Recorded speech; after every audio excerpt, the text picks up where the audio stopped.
Ja, ik deze week weer een nagelnije, grootvolle podcast. En de heren die zitten er al klaar voor. Geert van Thun, Andor Faber en uw speciale gast Sandor van der Heijden. Sandor, Cambuur scoorde in de blessuretijd de 2-2 van de voet van Wiebe Kooistra.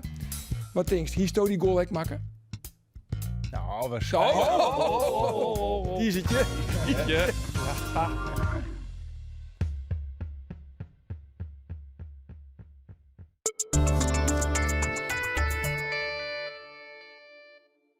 Dit programma wordt mij mogelijk maken door bouwgroep Dijkstra Drijfsma, FB Oranje Woud, Rabobank en Haima Hielkema.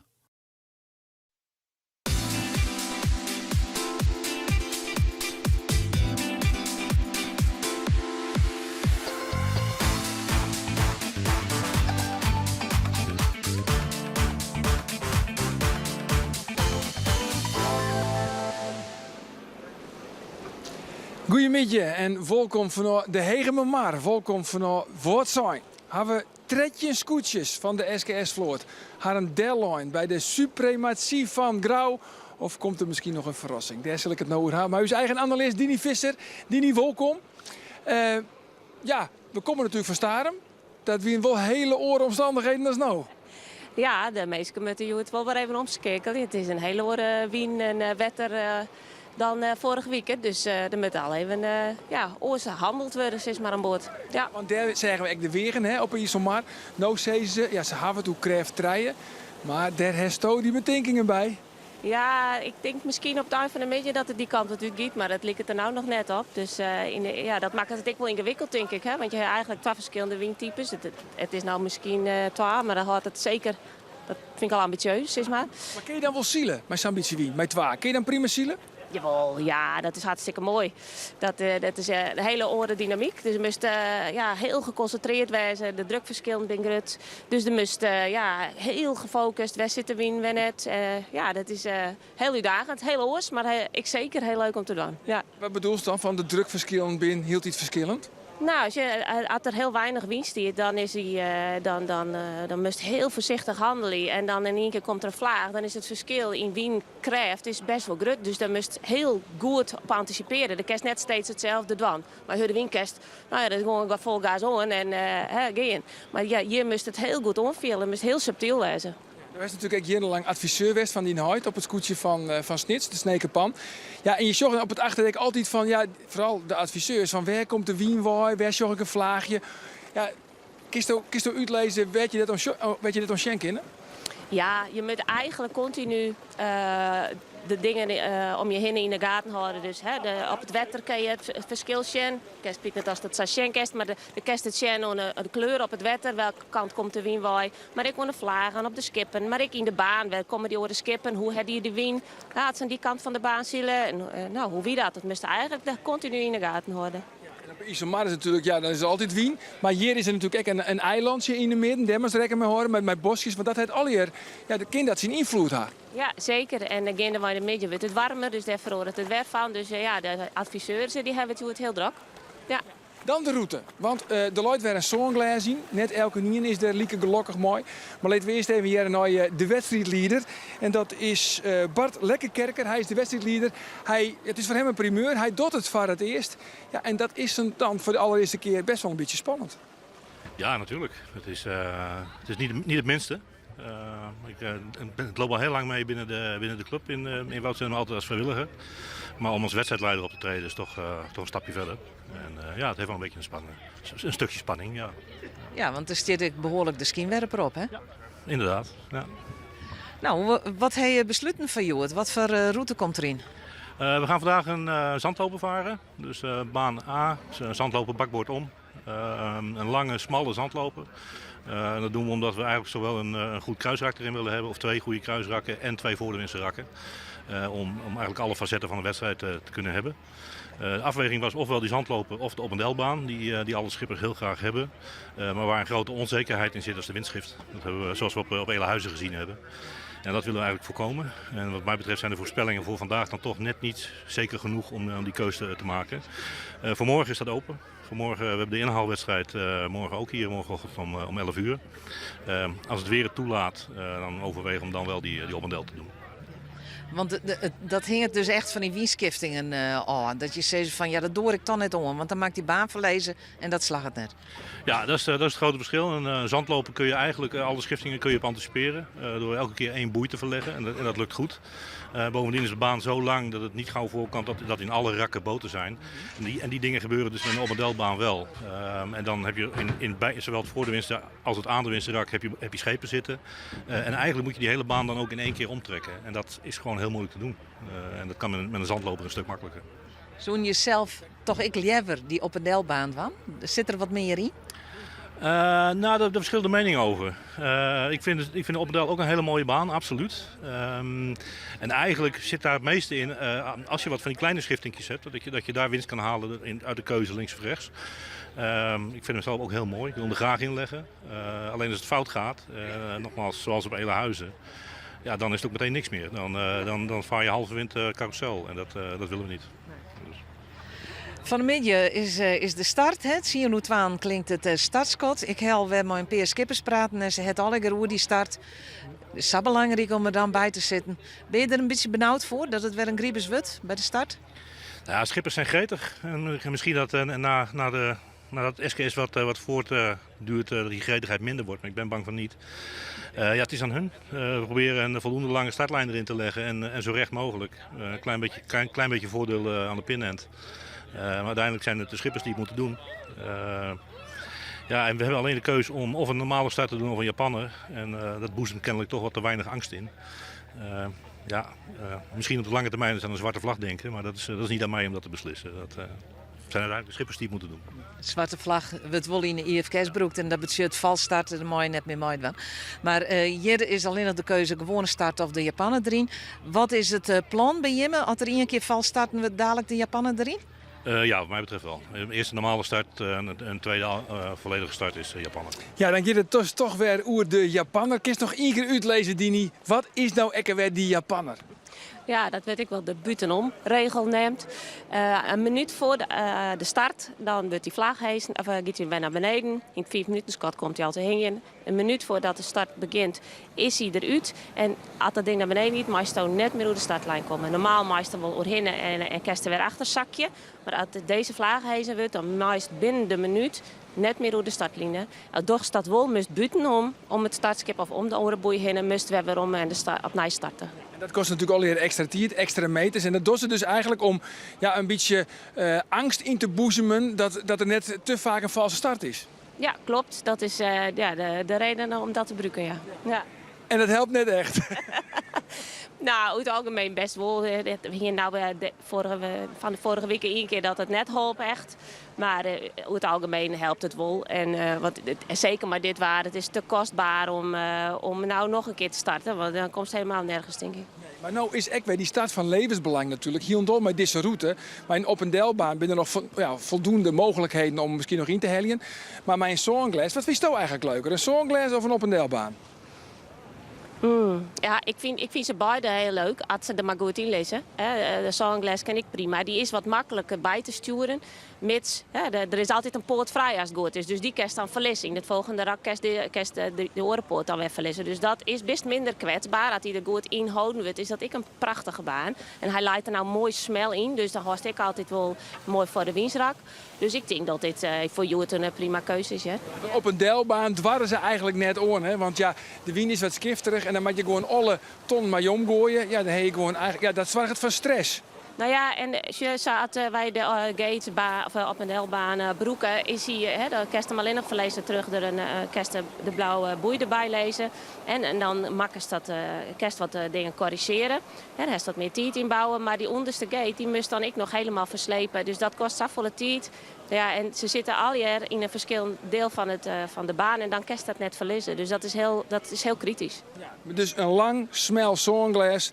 Dat vind ik eigenlijk wel best wel mooi. En een logische keuze, Joert, hier op Hegemamar. Ja, ik kan me dat heel goed voorstellen, Joert. Ja, prima. Goed, dan naar de hegemonie van Grauw. Want ja, is dat zo of liek het dat zo dat de orenscootjes haar en der een beetje bij deadline hebben? Ja, nou, ik denk net dat ze zich de deadline, hè. Ik weet zeker dat degene die er nog op een puntje of 10 of 15 van staan, dat die elke dag denken van ho, waar ben ik nog? Maar Er wie toch een koers. Ik neem die mooi naar lang waar. Het wie een valse start van Grauw. En ja, de wedstrijdcommissie leert er ook in. Maar er is ook net één van de skippers die het bezwier maken heeft. nee, maar ik denk net dat het zo heel duidelijk wie als dat wij dat nou zou verkondigen. Want het wie ik maar de Japanner. Hè? Dus binnen die minuut er gebeurt een heel soort. Er zijn maar weinig mensen die er echt zicht op hebben. Dus het is ik net helemaal vast of het wel echt zou weer. Maar goed, hè, los daarvan, als het net schoen heeft, dan kerst er na de wedstrijd net volle meer aan. Dus ja. Nou, laat ik dan mooi die meenemen naar Starum. Want Starum, ja, elke niet zit dicht bij elkaar. Maar Ian krijgt een vrijbaan. Doe maar, Grauw. Hè? Je moet lekker vrij zielen. Ja, dan kom je mij echt een enorme lengte op de rest. Kom je dan over de finish. Ja, ik denk dat ze toch al hier vanuit hun eigen kracht zielen en zo vol mogelijk hun eigen wedstrijd varen willen. En ja, misschien in de laatste paar wedstrijden dat ze dan Grauw eens wat fanatieker op ziek gaan. Maar iedereen gaat gewoon vanuit hemzelf die wedstrijd in. En ja, dan op het einde van de dag is je wel weer 1, 2, 3 enzovoort leidt. Ja. We kunnen trouwens nog even naar Pieter Meter, de skipper van Akkerum. Want wat hij vindt van deze baan, dit smelle Songlass hier op Hegemamar. Pieter Meter. Als voor fut bent als eerste is het prachtig. Als het achteraan lijst is het een drama. Dus ja, een gate heeft wat meer mogelijkheden als de slechte start. En een zandloper heeft meer voordelen als voorin zit. Dus, goed starten. Goed starten. Ja, ik weet juist kijk wat de partiert. Dan hier we er mooi bij zitten. Dus je moet maar even 2 seconden letten hier. Nou, succes. Ja, dankjewel. Ja, dat zei skipper van Akkerum, Pieter Meter. Ja, dat is het. Hè. Je moet goed fot wezen, maar volgens mij zeggen we dat al het hele kampioenschip. Ja, dat maakt het net uit welke baan dat er leidt. Dat is altijd het beste, hè? Ja. Verwachten ze aan zijn weer een valse start? Want ja, ze zeiden van, als er 1 keer al geheel is, dan komt de Japanner. Nou ja, we hebben volgens mij ontnoten dit kampioenschip nog maar 1 keer dat we gewoon gelijk fot wieren. Dat wie bij Starum. Oors, volgens mij hebben we al 12 starts gewoon of zo. Meestal is het wel 2 keer. Wat is die verwachting, Joert? Ja, ik denk dat ze Joert gewoon in 1 keer goed vindt binnen. Ja, het gaat al je sarren. Dat is die verwachting of daar hoopst je eigenlijk op? Nou, het is... Wat begint de volgende keer wettenseur nu, de Japanner? Ik hoop het maar, jongens, alsjeblieft. Nee, maar het is rustig waar, dus het is goed te controleren. En nou, ik denk dat ze Joert gewoon vanuit rust vergaan. Ja. Is het nou examen als we de stoorn erbij pakken, het tussenklassement, dan zorgen we echt dat Grauw gaat vanzelfs onder leiding, maar 6,8. Lemmer 10,8 en Heerenveen 14,9. Maar het grote verschil is natuurlijk dat Grauw als minste wedstrijd 5 punten onloeken mooi en die oren 2 14. Ja, dat is natuurlijk wel een enorm groot voordeel voor Grauw. Stekken zij er echt zo'n 4 boppen uit? Ja, ik denk het wel. Zij zielen heel constant. En de rest, er allerlei redenen het die wat meer skiën oproepen. Ja, je hoeft net al die wedstrijden te winnen om kampioen te worden. Zij is ik nog, als je maar constant zielen. En Grauw dat beide. Dus ja, er is net zo vol om te verhoren. Ja, zelfs zwaar je dat is de volbest. En hoe kun je daar nou voor zwaar? Wat kunnen de chinstanders nou nog bedenken om Grauw nog een beetje dwars te zitten? Ja, ik denk net dat het zou werken. Je moest eigenlijk vanuit je eigen wedstrijd zielen, zelfs zo hoog mogelijk zijn te komen.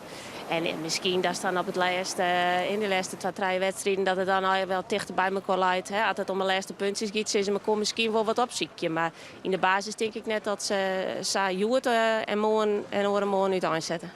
Nou, het is Joert licht waar. Het is nou, ze verwacht je 3 maar uitzitten en fjouwer. Dat is het nou nog lang net. Het is, het is gewoon 2 en wie krijgt 2. Diezelfde omstandigheden die wie er verliezen hier eigenlijk echt bij wordt zijn. Laten we even zien naar het wedstrijdverslag, het kwarte wedstrijdverslag van vorig jaar hier op Hegemamar. Binnen dat Biggerleaks de scootjes van Langwaar en het Heerenveen. Een brorenstrijd tussen Sietse en Harmen Brouwer. Al in het eerste kruisraak. De eerste strijd wordt woen troch Harmen. Want het scootje van Langwaar is als eerste bij de Boppenwiense ton. En gaat er dus ook als eerste omhinnen. Harmen Brouwer op een nij onder de leiding. Vrij zielen kin efter in het veld beslist net. Het is een drillpartij bij de tonnen. En een van die slachtoffers is Albert Visser. De Lemsters. Ze hebben een minnedij. En matten erom denken dat ze de eerste positie van het klassement net verspielen Joert bij wat zijn. En dat betekent dat richting de finish de beide brouwers uitmaatjes zullen waar deze wedstrijd wint. Is het Langwaar van Harmen Brouwer of is het Jereveen van Sietse Brouwer? Het wordt het scootje van Langwaar. Want Harmen, die is Jereveen vluggeroa. Het is de derde die-oerwinning alweer voor Langwaar. Wat een geweldig kampioenschap hebben zij ontnota. En dat vieren ze op een manier zoals alleen de Harmen Brouwer dat ken. Ja, alweer een oefening. Wie dat doet, dus voor Langwaar. Ben nou een beetje dezelfde omstandigheden, Dini? Betekent dat Langwaar nou weer bij de favorieten jet? Nou, dat denk ik wel, ja. En Jereveen, Husum, toch het Jerk had ik goed. Ik heb eigenlijk nog wel een outsider voor jou. Ik dacht, Ljouwert, die ken je ik heel mooie dingen van. Want waarom denk je dan dat krijgt dan die scootjes? Nou ja, deze man die hebben bewezen in het verleden dat ze best wel de boel goed lezen kennen. En nou ja, Langwaar het weer een mooi adviseur aan boord, zeggen we al. Dus, dat klinkt trouwens het 10 minuten schot. Ja, al mooi. Ja. Dat kan wel los, ja. Maar van nog eventjes, of zij stoot ook al die scootjes, Langwaar, Ljouwert, zij stoot dat ook eigenlijk omdat ze heel graag nog wat spanning in het kampioenschap hebben worst. Ja, het zou wel mooi zijn dat je Lemmer in elk geval je een mooie dag hebt. Dan blijft het nog even wat spannend. Maar dan blijft het wat dichter bij elkaar. Dan hebben we het leuk tot ons niet. Zij is het. Nou goed, we zullen het afwachten. Het 10 minuten Scott dat het klonken. Dat betekent dat wij er even uit gaan voor de reclame. Maar na de reclame ben we zelfs weer bij jou weer waarom. En dan krijg je het volsluine wedstrijdverslag en het commentaar van Ilke Dijkstra en Gele Tadema. Een heel soort willen erbij. Ontzettend. Dit programma wordt mij mogelijk maken door bouwgroep Dijkstra Drijfsma, FB Oranjewoud, Rabobank en Hayema Hielkema.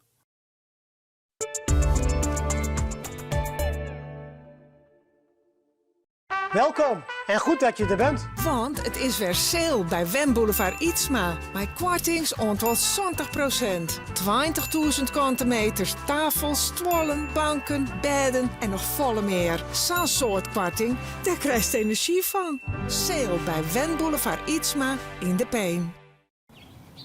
Je hebt een huis aan het water en wilt dit verkopen. Dan zoek je een makelaar die wonen aan water op waarde weet te schatten. En dat binnen wij, de experts van wonenaanwater.nl. De keeper van din huis had u al voen. Nou dan nog. Wonenaanwater.nl.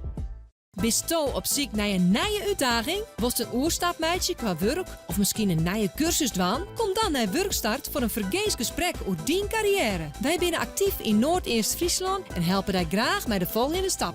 Een afspraakmeidje kan via werkstart.nl. Welkom bij Hotel Eetcafé De Hoe in het pittoreske centrum van Wurm.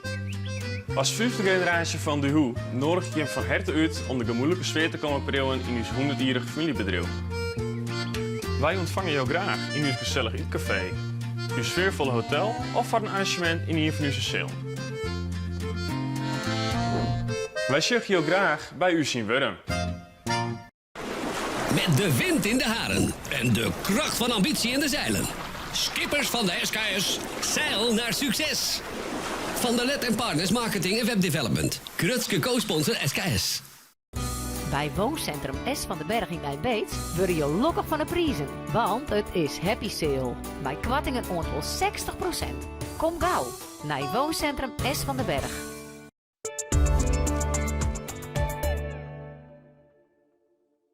Dit programma wordt mij mogelijk maken door bouwgroep Dijkstra Drijfsma, FB Oranjewoud, Rabobank en Hayema Hielkema.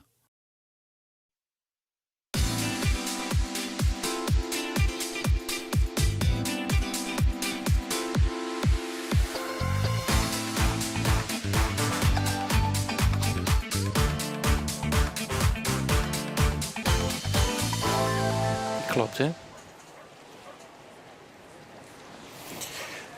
Welkom, ik van mijn kant. Mijn naam is Ilke Dijkstra. Naast me zit Gele Tadema en hij is alweer wat zenuwachtig. Ja, net voor jou natuurlijk, maar tak een weekend start de IFK's weer. En dan gaat hij er los als skipper.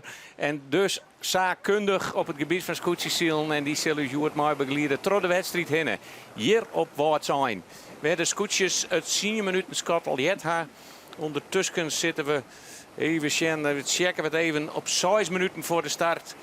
Dat alle scootjes zijn al even bezig om te zien van hoe de startlijnen erin loopt. Ja, en het rechtste scootje hier daar al wat commentaar op. Jedden wij van het wetter dat ze vonden dat die lijn er net helemaal goed in loopt. Nou, ze mooi tot 6 minuten voor de tijd, of 4 minuten zelfs, hè, de lijn nog onpassen of net gelen. Ja, volgens mij zelf 4 minuten ik nog wel, volgens mij.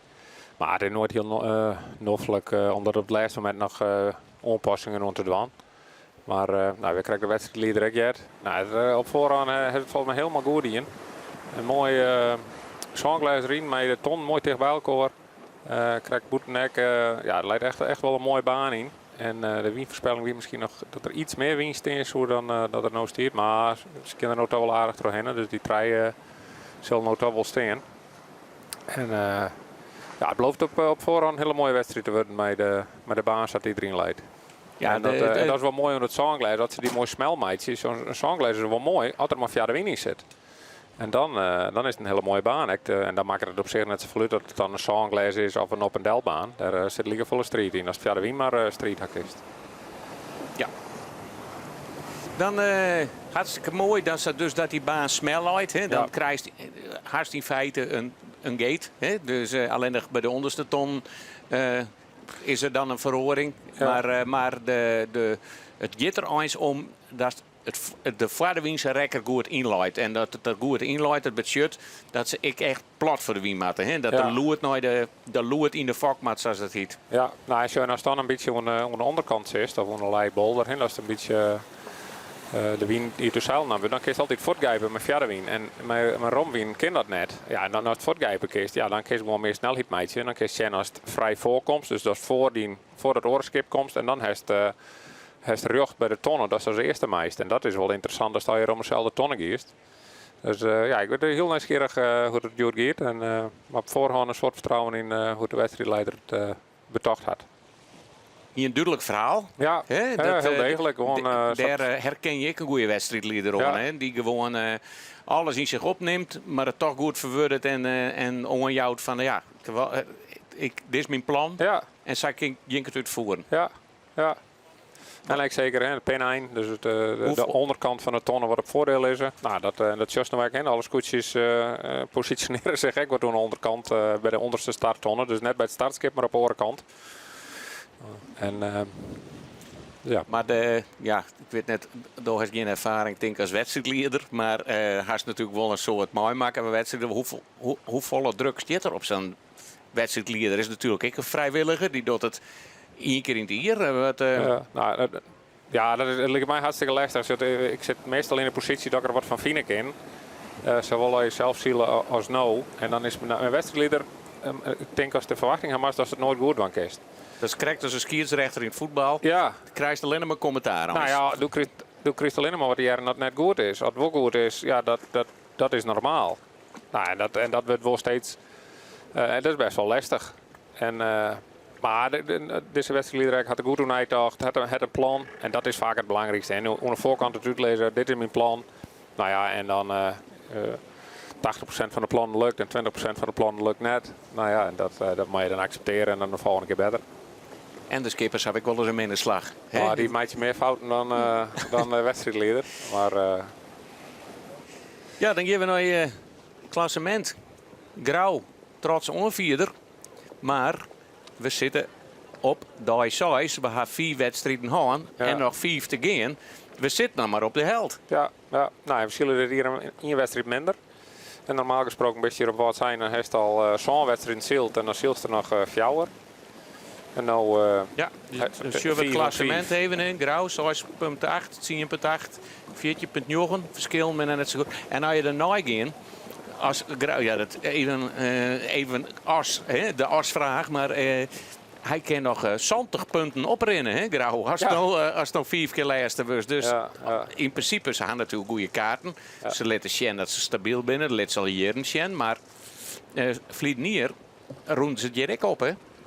Dat weet ik zo net meer wat voor hier win. Vlietnier hier zie je net volgens mij een protest, maar wat zijn. En toen hier Grauw, ik moet even in de boeken waarom. Volgens mij eindigen ze Ze hadden nog een rondje eruit, maar toen eindigden ze hier achterin. Ja.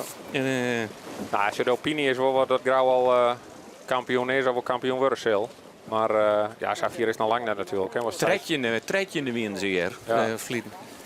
Ja, maar ja, je moet bijvoorbeeld over dezelfde uitslag krijgen als op Elehuizen. Dus Lemmer, Ien en Snits, Jerving en wat Grauw. Als het hetzelfde volgorde is, dan staat aan het eind van de middag staat Lemmer bovenaan in het klassement. Hè? Dus wij maken het nog even spannend. Wiels de skippen zelfs de spanning erin brengen, want ze binnen al dicht bij de startlijn. En we zitten in de laatste minuut. Ja. Lemmer heel strak op een lijn al, dan krijgt al hoe hinnen. En Drachten zit daar bovenin. Ja. En wat op eigen thuiswetter mat nog een hele lijn. Ja. En ze hebben moeite om het skip in bedwang te houden. Nou, als er weinig gong in zit, dan kun ik weinig sturen. Hè? Ja, Drachten nog wat valt, dan liep het te start goed te gaan. Tenminste dat er in de laatste 10 seconden net iemand in komt. Lemmer weer alweer ondervallen. En daar is het startskort voor de wedstrijd op Woudsijn. En we jaren helemaal niet. Ja, 2 grote knallen. Het is weer een algehele valse start. En daar is mijn naam Woudsijn heel blij mee. Maar ik Grauw, die zeggen we er helemaal onder het geheel lezen. Maar aan de andere kant, als iedereen betiet bent en dat is goed, dan luistert het altijd verkeerd. Hè? Ja. Dus ja, die luidt er net mooi. Nee, maar we konden net helemaal goed zien natuurlijk, omdat we net exact de camera op de startlijnen hebben. Maar als je bent wel eens greter geweest Oranje Week. Maar nee, de wedstrijdleider heeft het beste overzicht, dus die zult wel schoon hebben. Maar het is de teruggang weer voor het klassement wel een hele mooie wedstrijd. In ieder geval een spannende wedstrijd. Maar algeheel vals is algeheel vals. En we moesten er heel even op wachten. Maar ik even communiceerd worden tussen zowel het contraskip. Want er leidt om beide kanten van de startlijn leidt er een skip. Een startskip en een contraskip. En die communiceren even over de portofoon met elkaar. Dat ze hetzelfde jongen hebben. Dus iemand kan misschien zien dat hij wel precies wist welke betitel weer. En dat horen zei, ja, ik heb geen oorzaak. Dan, nou ja, dat moet even uitwisselen worden. Ja. Er zit altijd een paar seconden tussen. En ja, dan beginnen we weer opnieuw. Ja. Alleen nog... maar ga maar weer de walstart erin gooien. Misschien hier op Grauw moesten we ook 3 keer. Dan gaan we misschien wel in de 10 starten maar van een wal af. En dan maar weer maar in de rakken starten. En dan... ja, dan win de Hegermar om het eiland heen. Want ja, dat is wel zonde, hè, al die valse start. Ja, vind je dat zonde? Ja, wat is de spieter gewoon? Nou, het is gewoon lekker dat die wedstrijd voor op gang komt. En, hè, want qua T-tag, Hendoer is nog wel vrij snel alweer richting Fjouwer roeren. En het zou wel mooi zijn om een keer echt gewoon een wedstrijd van 10 tot kwartier of Fjouwer. En echt een wedstrijd van 12 uur. Gewoon lekker terug. Maar ja, van de andere kant, als het vals is, dan is het vals. Maar, en dit is altijd dan beter dan dat je geen letter, dat je twijfelt van waar het vals is. En nou ja, let maar troszielen, dat ken heel dal net natuurlijk. Hier hebben we een blik op de 2 bopperste ton. Hè. Ze zijn er de hele tijd nog een beetje mee bezig. Dus hebben ze nou wat verder uit mijn colines van de morgen of kerst dat haast net? Nou, kerst wat lijst zien. Het wordt mooi kerst niet in beeld krijgen. Dat is meestal mijn songlijst slag het er net om die beide bovenste tonnen niet in beeld te krijgen. Zeker net met de positie waar de cameraman ik zit. Maar ja, een beetje verslepen, dat hindert op zich niks. Altijd via de minste sticker maar in bloed. En hoe verder als ze uit elkaar lijst, hoe moeilijker dat wordt. Omdat het altijd van de boventonnen stekst oer naar de orenpoort van het songlijst. Je is altijd van de bakboordkant naar de stuurboordkant en zo. Pieter Meter van Akkerum hier in beeld. Ja, die is ik altijd in je van de kanshavers. Snelscootje, een verste bemanning. Staat op stuit 6e in het algemene klassement. Hoe denkt hij over zijn prestaties op nota? Beetje vallig, maar ja, wel een knap gevoel. Gisteren ook mooi shield op Staveren. En mooie top 5-6 klassering, dus ja, ik ben wel tevreden. Nog net echt een klassering dat zoals van ja, nou springt een god in de loft. Nee, normaal bij de eerste week ben we altijd de toppers. Maar ja, er vallen 2 wedstrijden uit. Een Veenhoop en Erenwoude, wegens de wind. Jammer, toen wordt het altijd heel erg knap. En meestal ben we een van de leiders hier in het klassement.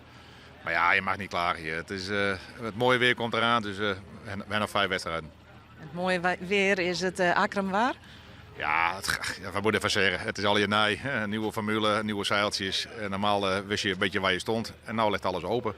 En Grauw springt er wat uit. Maar de rest kun je wel lekker mee concurreren. Gele, spreek je nog een ambitie uit een kampioen te worden? De woorden van Pieter? Nou, dit hier net. Tenminste, net in die woorden. Het kan natuurlijk wel, hè. Was correct, ik zei, we zijn nog maar op de helft. En nou ja, ze hebben nog wat uitproberen, dus dat betekent vaak dat ze nog net een heel soort traind hebben met dit met nieuwe materiaal. Maar ze zit er op zich wel knap bij. En zeker op Starum, de zielden is ook prima. Mooie valse start, hè? Ja. En zeker in het klassement kunnen ze nog wel wat dingen doen, maar voor het kampioenschap is er best wel al een soort achter. En dan ben je echt wel afhankelijk van wat met name Grauw en Lemmer doen gaan. Maar ik denk zeker mijn goede tweede week. Vaak net Pieter zijn sterkste week is, maar mijn goede tweede week, maar wat knap waar, kun je nog wat knap uitslagen zielen, dan kun je zeker nog wel naar het podium daar. Ondertussen hebben wij het 4 minuten Scott Wet. Ja, en Pieter Meter, het is een particulier scootje. Hij heeft een drok bedrijf, zullen wel meer wezen. En dat jest met hem ik wel een soort, hè, dat het spanningsveld tussen de trainingen, al het geld om dat voor te krijgen en dan nog constant te presteren. Ja, het zijn altijd keuzes die smakkers natuurlijk. En ik ken de positie van het Akkermscootje net helemaal hoe dat financieel ruilt en zeilt. Maar van de andere kant al deze 14 skippen had hij goed voor elkaar. Er zijn al goede skippen qua romp. Er zit al goed materiaal op. En er zit hier en daar wel wat verschil in. Maar ik denk dat het grootste verschil is met je team. En het team zorgt dan ook voor de trim. Dus hoe 16 zeil erop, hoe 16 meest erop. Dus een beetje voorroer, een beetje achterroer. Hoe zet de vak erop en hoe trimt het uit. En dan nu ook hoe werkt ze dan op een gegeven moment samen. Dus ik liet ze denken, als bijvoorbeeld de Zuidwest ook een ziel is ten opzichte van oorskippen. Maar ze zitten in dezelfde slag. Dan gaan ze net iets langzamer, of in ieder geval net volle langzamer. Maar als dan Jos net 2 keer hoe staag, ja, dan wordt het wel grote gattenslijn. En ja, daar zit echt nog wel wat in. Dus het grootste variabele is gewoon de bemanning die op die skippen zit. En dat is echt het mooie wel van het scootjesiel. Dat team zijn, het verschil wel meidje kist. En natuurlijk haast altijd, als het een goede vlaag krijgt, of een wienshift. Dan krijgt de wien van de goede kant mee. Ja, dat helpt altijd wel meer dan als je hem tjen krijgt natuurlijk. Dat is net zijn trainen of zijn zielen of zijn trimmen. Maar over halve wedstrijden. Maar dat dan is voor iedereen hetzelfde wezen. Ja. Wat zijn? Hij zal het net spietig vinden dat hij nog een keer opnieuw starten met alle oorentrekjes, koetsjes. Want hij wie 4 nog van de startlijn af. En nou zullen ze toch wel weer een beetje meer gang hebben dan ze niet krijgt op een startlijn leiden, hè? Ja, dat is al iets te draaien, denk ik, wat nou stiert. En de wedstrijdleider heeft er al dat er in de ring een beetje nog tannemen zult dat er fjouwer. Dan moet er nog wel wat gebeuren.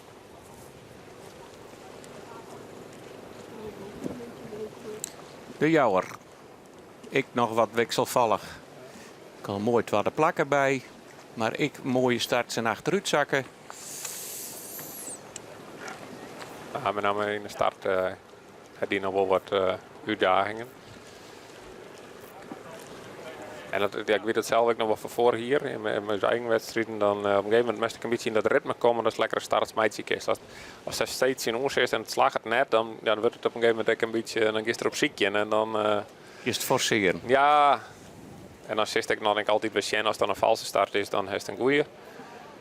En als er dan trok hier, dan krijg ik weer wat minder. En dat ook de lok moest ik een beetje ha. Maar van de kant dat moest zelf houden wingen.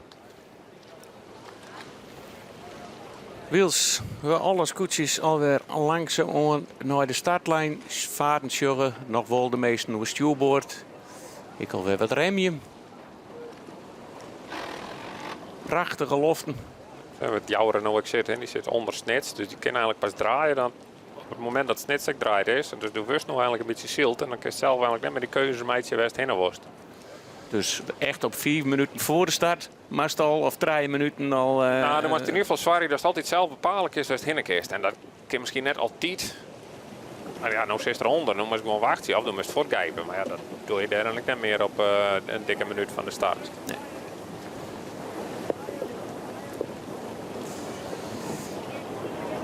Hoe benijd dat die kielenvlag met zwarte stippen nog in hingen. Dat gaan we wel terugkrijgen. Die hebben we terugkrijgen. En ja, nog 1 minuut. Dat is een sein die normaal er ik net is. Maar dat is... dan wordt de i-vlagen eruit hellen. Nou, de i-vlagen wittel has geen meer. Het is al in de volksmolen al de Japanner worden. Dus wij horen het ook op de Japaner. En dat is gelijk al Jere Street. De Zuidwesthoeken, die komt door stuurboord. Die maakt het nou al een manoeuvre die haast net ken. Het is op 1 minuut, een hele minuut voor de start. Die maakt het vingen heel moeilijk. Die moest uitwieken. Kan het vingen nog op tijd corrigeren. En ze zitten alweer heel dicht op de lijn hier. Dus... En nou had het vingen weer een beetje een gotje. Maar ik zou maar voortwijzen de Zuidwesthoeken hier. Heel daarachter jou het. En het vingen maar dan weer wat zakje onder de lijn. Ze zitten er al wat dicht op, Jer. Ze zitten er wel heel dicht op. En daar weer het startschot. En nou, ja, start nummer 2. Algehele valse start. Ja. Nee toch? Oh, wacht. Oh, nee, dat met de schot. Nee, sorry. Goed, dat is de kenner. Het is een individuele valse start.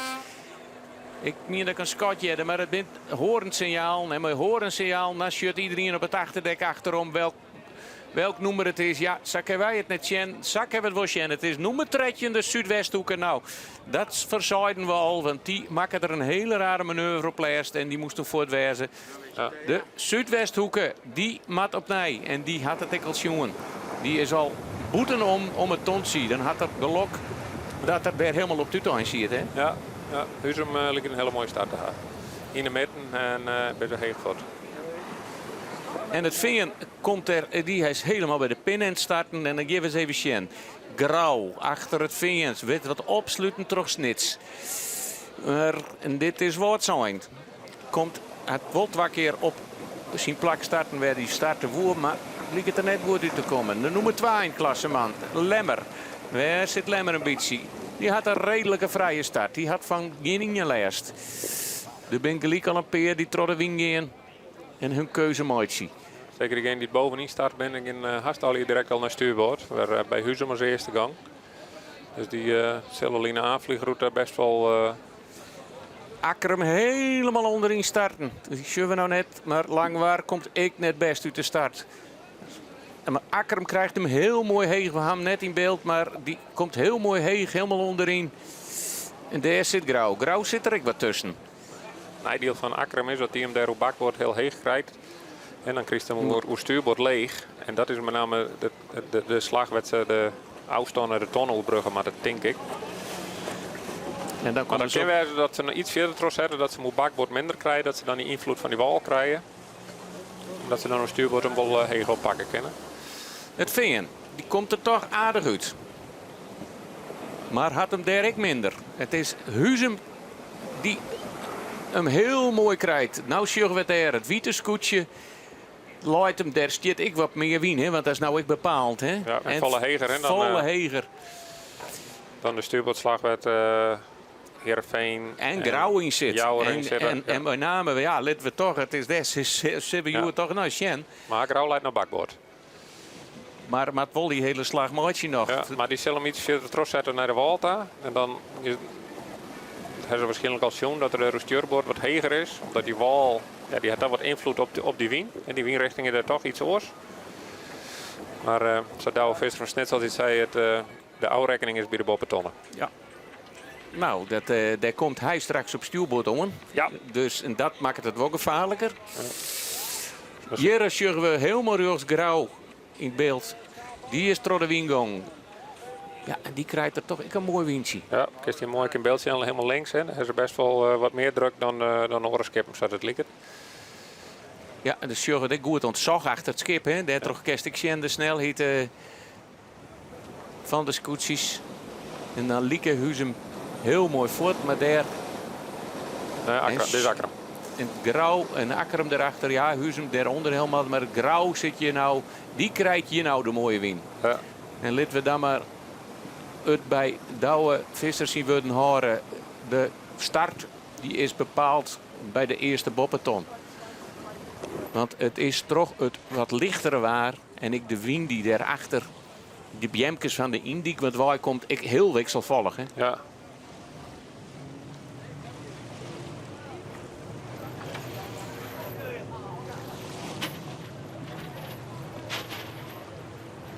En nou krijgt er hem heger en heger.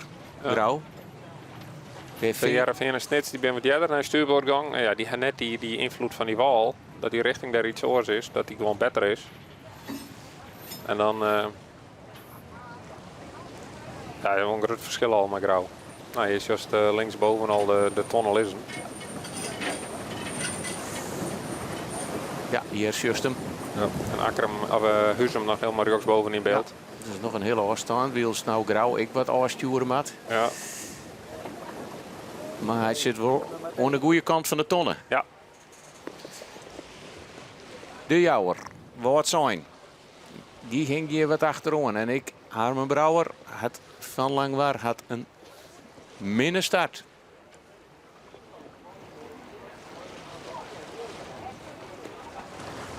Nou, mooie eerste kruisraksa. Nou, dat is waar, man. Wat voor wolken hebben we hier nou maar te maken? Krijgen we de wien uit of net? Ze bent te lieds, denk ik, hè, om echt... Er zit wel een paar wienvjerkers in, maar de verwachting is net dat er een heel soort wien is. En er komt ook al wat sluierbewolking onder, dus vaak net tegen dat er een heel soort wien is commercieel. Maar ze hier net wel vjerkers in, dus... Maar Akkerum had een mooie, hè? Ja, die had hem iets mooier dan grauw nog. Tenminste, zag in dit beeld. Ik ken dat het beeld ook wordt vertekend. In ieder geval wat meer druk lijkt het. Dat ze hem iets heger opstekken kennen. Maar ja, heel ben benieuwd hoe het met Huzum uitkomt. En dat er achter een gatje is, met grauw en Akkerum indraaien kennen, dan is het geen probleem. Al die skippen die op bakboord komen. Maar het Veen en Snits en wat zijn en Jouweren, die zullen eigenlijk naar bakboord draaien. Maar die zal achter grauw del moeten doen. We zijn onderwijs naar de eerste bopperste ton op een zielerij hier bij Waardsijn. Waar we de eerste algehele valse start. Ik werd hier een traditie deze week gehast. En de tweede wie in je skip te betiet. En dat weer de Zuidwesthoeken. En ja, die zielt er nou ik rugsboppen in heel achterom. Maar wij gaan opletten, want het is Huzum dat nou al Troddewien is en op de bopperste ton komt. Daar komen rugs in beeld. Grauw en ietsje heger zielend Akkerum. Hoe komen die skippen bij elkaar en kan Huzum de ton al aan? Ja, de Wout zit er ook heel mooi bij. Ik heel heeg. Alleen nog iets heger dan Huzum.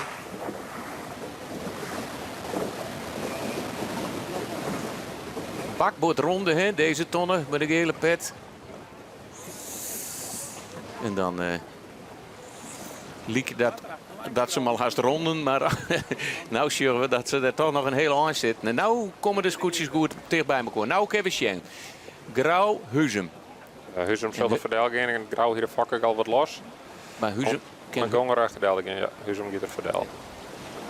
Maar Huzum kan hem ik nog net bezielen. Nee, die kan het toch nog net rennen. Die is de betiet door de wingong. Ja, dat moest misschien toch het wedstrijdveld is ik behind. Grauw gaat ik Ray. Dus... Oh nee, die gaat hem heeg. Ja. Maar, nou, ja, die kan nog een heel eind hem heeg. En dan Lloyd. Ja, nee, Grauw gaat nou ik door de wien. Dan is het ik maar een liedstukje verder is. En waar, daar komt Jenne Wout ik aan, hè. Die had ik een prachtige mooie start. Ja. En we bleven toch maar even nemen. Wat verschrikkelijk knap is dat. Ja, denk ik zijn eerste hier om gewoon mooi te doen. En de Akkerum. Kan Akkerum voor Jenne Woudel. We zorgen daar rugs Huzum. Maar Huzum had schrapen om de ton te kennen. Ik denk dat hij hem net onkent. En het is wel Huzum wat is het tussen Drachten en Jenne Woud trok je het? Wat is het? Grauw en Jenne Woud. Dus Akkerum gaat er tussen trooien. Ja. Dus zullen hem nou ook draaien. Akkerum gaat tussen Grauw en Jenne Woud trok. Ik ken nog krek voor Jenne Woudel. Huzum beziekert het al, ja. En hier houdt de wien ik weer even helemaal op, hè. Heel kalm, ja. De leiden. Ja. En dan had je, ja, nou met er weer aan. Oei, Huzum ken Huzum op tijd. Krijgt hij op tijd de wien om die tonnen te hebben. En dan is het mooie gonghammer. Ze hebben haast geen gong. Grauw krijgt hem correct op tijd wel wat goed. Dat is dat gelok van de winnaar? Nou, ze zal wel schoon hebben, want ze kon op zich wel wat verder grauw hier wat verder kent. En Huzum heel dicht bij die tonnendeel. Die gaat er mooi in op, zit er omheen. Alles los. En nou de fok on, Grutzij los, helm houdt dwars achteruit, maar dit redden ze mooi op. Geen grauw mat wat omheen. Huzum had alle vrijheid om dat te doen. Maar dan komt daarachter gelijk ik al Akremon. En daarachter Jennewoord.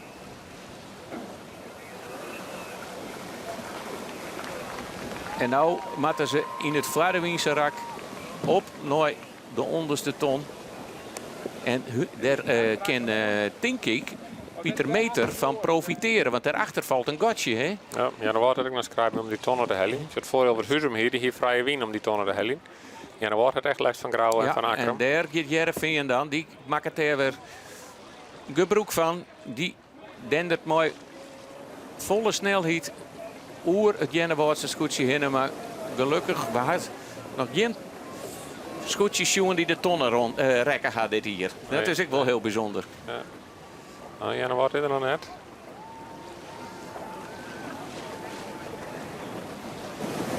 Ja, dat is wel prettig. Ja. En dan hopen dat je op tijd weer op gong bent, want anders krijg je die hele vloot door je heen. Hè? Want dit kost wel heel soort snelheid.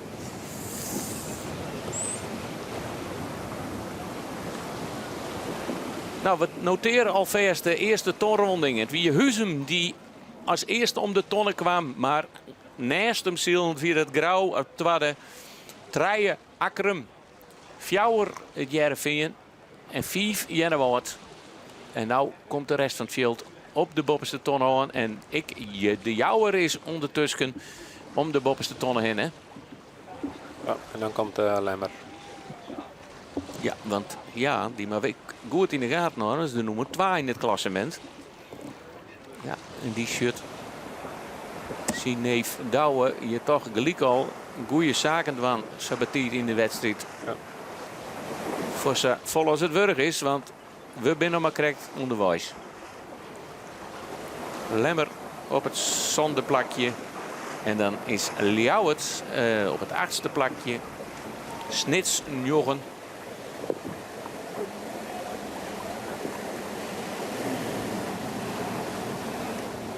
En dan is daar Langwaar.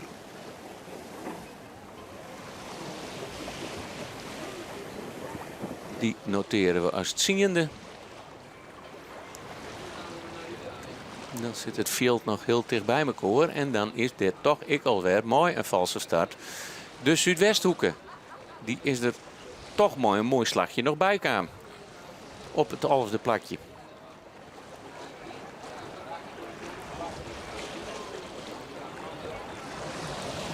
Beide drachterskoetjes achterom.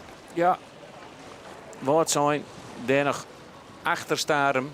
Dan nog drachten erachter. En de hele mannen. Ja, de gebroeders Pietersma. Daar hier ik wat meer van verwachten dit hier. Hè? Ja, zeker qua voorseizoen. Dat is wel een stabiel voorseizoen draait. Maar ja, merk toch dat zijn 14 dagen SKS is toch oors. En ja, dat is wel wat. Het zal zelf ook het invallen. Dan neem ik ze maar even alle keer op. In de volgorde waar ze nou nooit de onderste tonnen gaan. Dat is op het eerste plak Huzum, 2 Grauw, 3 Akrum, 4 Jennewoord, 5 het Vingen, 6 de Jouwer, 7 Lemmer, 8 Ljouwert, 9 Snits, 10 Langwaar, over de Zuidwesthoek. En die hier een valse start. Maar is er alweer mooi bij. 12 woord zijn, 13 dagen en 14 ik en drachten, maar dan de hele mannen.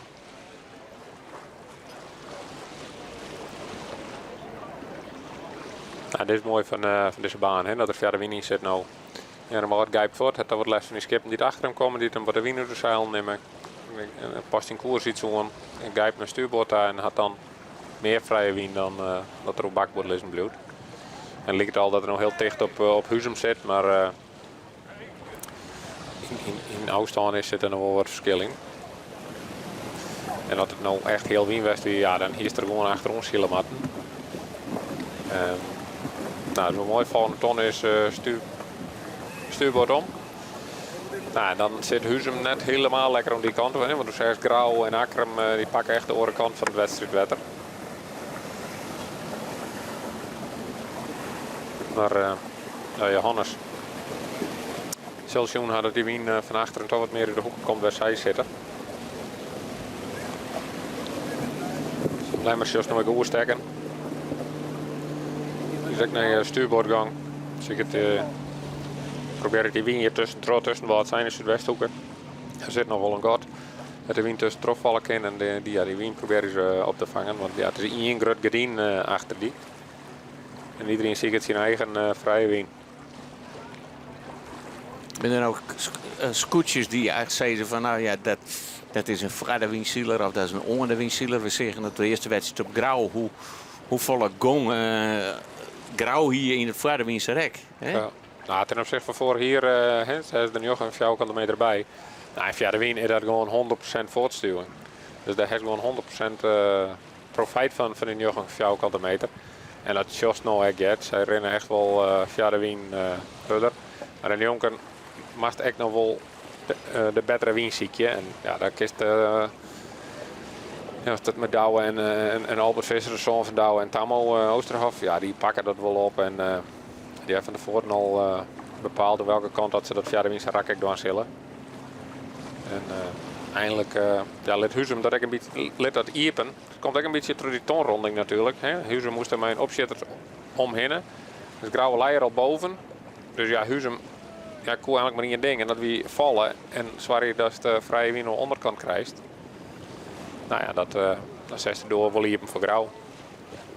En maar Grauw waren toch ik wel wat dwongen om die kant te nemen natuurlijk. Hè? Dus, en dan die ton ik naar stuurboord om. Dus ja, dan zit er en boven en best aan de binnenkant van het schip. Nou ja, mooier krijgt het net. Wils, Jenne Woord en Huzum nou een beetje straks iets meer hele wien op die stuurboord tonnen kennen. Hè? Dus, maar zij moeten die skippen die er boppen liggen, die er aan de binnenkant tussen zitten, die moet ze rond te gaan. En ik Jenne Woord moest mijn opzetten erheen. Dus die hier echt geen keus om nog heger te gaan. Maar krijgen ze nou net meer gong omdat ze een beetje meer de wind scheef van achteren krijgt. En deze voorsten die gaan plat voor de lapen. Ja, maar dan mag er onder trossielen. Ja. Maar dan mag er voor wezen. Ja. Want anders is het gewoon boord om boord. Of er helemaal voor of mijn snelheid er al naast zitten. Maar die afstand die liep het mij te liets om dat nog voor elkaar te krijgen. Ja. Maar wat zit je in? Het liep het dat het best wel langzaam gaan al. Maar ze zijn nu al bij die tonnen. Dus er zit zeker nog wel wat wien. Want het is best wel een lange raak. Of je moet die onderste tonnen tegenbij hellen hebben. Maar het lijkt erop dat ze de hele mar oerstutsen binnen. En dat is juist, het spant er nog om. Maar Grauw loopt in de eerste positie. Die loopt wel boord aan boord mooi. Huzum lijkt het zo. Meestal mocht het een protestsituatie worden, dan met Grauw wel aantonen dat ze ertussen zitten. Nou, dat is nou vrij duidelijk. Maar is het nou belangrijk van Huzum? Ja, die valt ik al wat hoog. Zo krijg ze. Die maakt die tonnen goed ronden. Want Grauw maakt haast uit van Vladewiense positie in hier kan hij onder de wien. Ja. En dan kan er samen een gatje vallen onder hem, hè? Ja. Wel hij loopt er let uit, lijkt het mij. Dat is een hebben ze maar nou echt wel. Ze met de reeksom, hè? En Jan Huzum kan die tonnen wat mooier aansnijden. Nog eigenlijk net heel hard, maar. En hij liet ik wat een gatje vallen, Huzum. Het is. Ja. Maar hij komt, dat ken ik wel echt. Hij kan Grauw liet een heel groot gat en daar ken ik niks aan doen, want ze komen gewoon verder wien op die tonnen hoor. Maar Huzum kan een mooie jongensiel, die komt hoger uit in het kruisrek.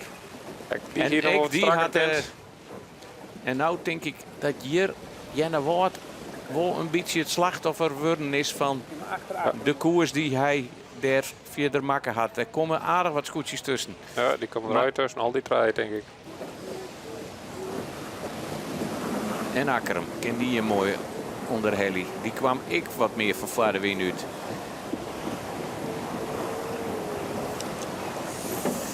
Kan Grauw dit nog oplossen? Mooi zijn boordsnelheid. Akram kan Huzum mooi volgen in die lijn. Komt zelfs nog een beetje, maar die had hem net helemaal super onderhellen. Dat vind je.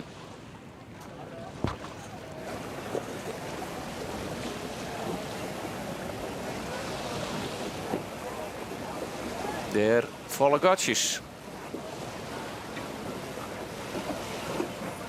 Waar ik jou het van profiteert. Jennewoord zit er helemaal beroerd. Die laait onder alle skippen, kent er net tussen. Wordt dwongen om gewoon leeg te zielen. En moet je er een heel soort skippen voorbij gaan. En die wil, denk ik, ze snel mogelijk tracht door wien en achter de scootjes del. Want die valt je helemaal onder alle scootjes. En deze zitten heel dicht op elkaar. Is daar een gatje? Is daar een gatje voor Lemmer? Lemmer beziekert het. Zit er de deun op? Oei, oei, oei. Maar dat is krapen. En ik denk dat hij dan gelijk met rode wing gaat. Ja. Had er geen orenscootjes met volle snelheid omkwamen. Nee, hij houdt hem toch weer een beetje naar onderen. Maar Het is een stuk mooi dat die wien toch wat draait. Hè?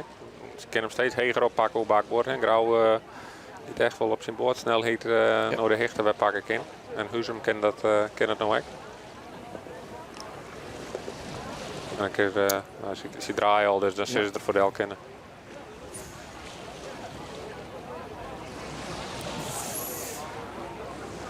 het is Grauw die de koppositie oernam had van Huzum. Of wie dat haast bij de bopperste tunnel natuurlijk, maar had het ik in het Vaardewiense rek die ja, dan wordt het verhaal wel inzichtig. Voor Safir als we nou in de wedstrijd binnen, maar het is weg Grauw die goede zaken doet. Die jouwer klapt er tussenuit, die kennen die hechte horen van Joris Skippen en ziek het vrije wien. Wedstrijd Field gaat nog verder, hè? Dus het is gewoon echt wel een tactische slag van Grauw. Die wil net de 4 naar de Walta. Want de volgende tonnen die met stuurboord om. Dus ze matten Sabisa. Nog een klapmaatje. Maar ze wil net de volle onder die BM'kes. Die daar onder in dik staan.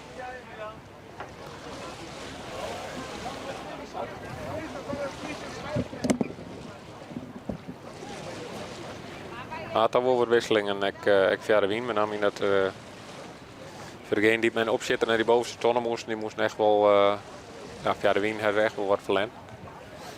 Met name Jennewoord en Huzum dan, maar ik in die middenmoot ben er nog wel wat een paar wisselingen. Lemmer die een plakje verliest, Jouwer die een plakje verliest, Jout die het 2 plakjes naar voren gaat. Ja, dan nemen we wel even de staan op waar zo op het stuiten mooi op zielen. Dat is zo Injen Grauw, 2 Huzum, 3 Akram, 4 het Vingen, 5 Jouwer, 6 Ljouwert en Zoon, ja, die had er toch de meeste pech aan, dat is Jennewoord. En 8 Lemmer, 9 Langwaar, 10 Snits, Alve Starum, de Zuidwesthoek, 12 Waardzijn en 13 Drachten en de hele mannen nog heel tijd achterom. En hier zullen we de G van het dorp Grauw alweer voorbij gaan. En dit is de tonne die ze bij rennen maten. En die er nog wel een handje voort. Maar een mooi cruiserak, hè? Mooie baan. Laten we eens positieve dingen hoe de baan zezen. Want het is echt hartstikke mooi water. Mooie street. Dus die gaat iets verder terug. Ik ben bereid dat hoe dat aan nu pakt. Want die zal Grauw net bedriegen kennen. We zien helemaal Riok, zo Akram al in beeld en volgens mij zit Huzum zelfs nog wat verder naar Rioks. Vind je Leiter ietsje voor? Het is gewoon ik bekrekte wie vlagen die schrijft. Jennewoord, mooi de Tour van Waardzijn op de Eftergroen. Zielt zijn eigen race. Nota stabiel. Hier weer een mooie start, maar toch wat plakjes. Achteruit omdat hij onder al die turen van die skippen kwam te lezen. Nog even mooi zijn, hè? Huzum zit daar Rioks en die zielt gewoon heger. Maar die als mat aan, grauw. ja, die zult heger als grauw, maar ook heger dan Akram en Heerenveen. Maar die mat aan wil door die BM'kers hinnen. Dus de vraag wat ze tegen nog druk krijgen.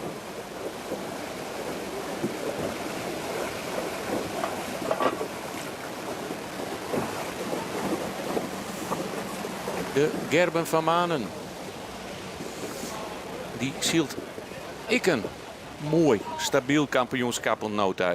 Ja, op sneur en omslaan. Ja. Op grauw. Maar daarna gewoon heel stabiel zilt.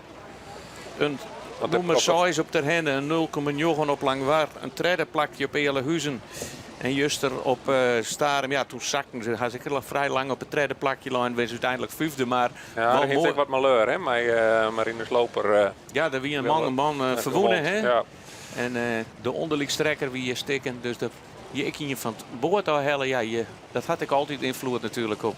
Ja, dat weer het moment dat ze wel van 2 naar 4 gingen, maar van 3 naar 4. Ook. Maar ik een heel mooi interview van Siets juster bij de Omroep. Voor de nieuwsgierigens die ik op een website. Maar ja, voor Siets zit er wel meer dan alleen nog het klassement hier. En dat had wel wat dubbele waarden of extra waarden met de dingen die al je privé experience. Een mooi interview van Geertje met Heid Pieter en zongen Sietse hoe het ziel nou op het scootje. En dat is te vinden op internet en op de website van Omroep Friesland. En ja, positief, relativerend. Ja, en dan is er meer in het leven dan alleen een scootje zielen soms. Ja, ja. Maar ik een mooie aanleiding nou. Ik voor u, want we zijn grauw. Waar Troddewing in. Die kan de tonnen berinnen. En die had dan denk ik toch wel weer een aardig wat slaan net te geven. Ja, grote voorsprong. Heerenveen dat wel een aanvalslag op Akram. Dat is wel mooi zien. Die liep er wel wat hard erin. Maar grauw rint wel uit. En als hij inschattend is jou staan alweer behoorlijk aan bij de boventonnen. Dus je pakt hem stuurboord om. Maar ik alle horen skippen met nog een slagmeidje. En dat is wel mooi. Ik weer hoe tussen banen nog in leidt. Ik kan net in één keer rennen. Dus in één keer rennen betekent dat ze net met één keer hoe staag voor het al bij de tonnenwerk is. Dan moest een paar slagen meidje. En dan leidt hij er wel mooi in. Nou, de wienmoen op achtergrond ik zit er toch nog wel behoorlijk wien.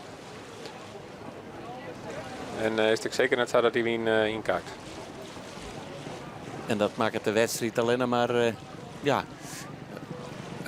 evenwichtiger. Hè? En gelijkwaardiger voor alle scootjes.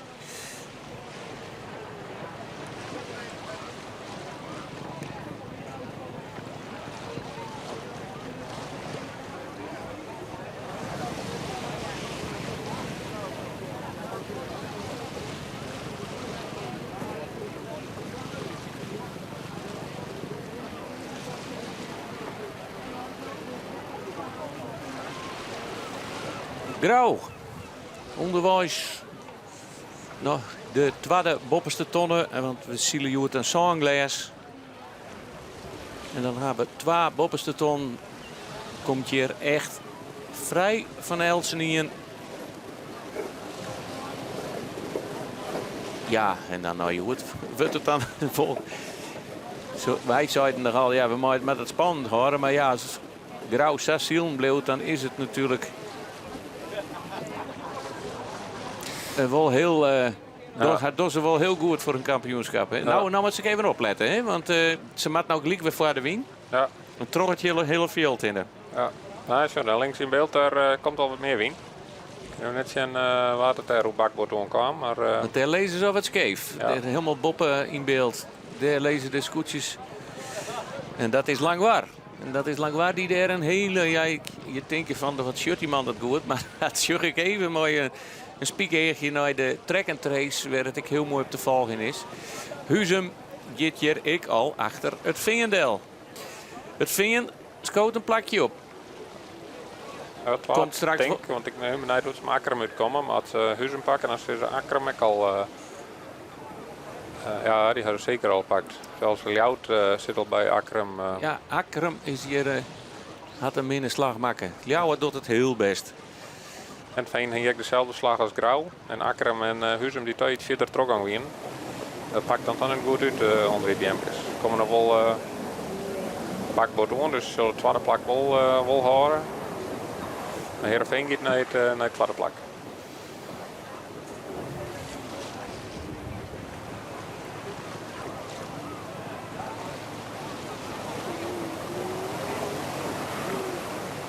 En daar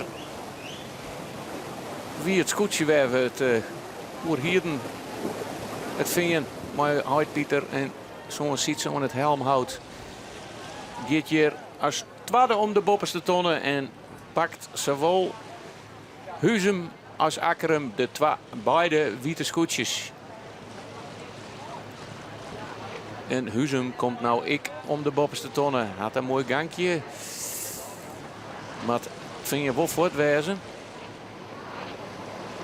Want ze hebben geen rug van paard.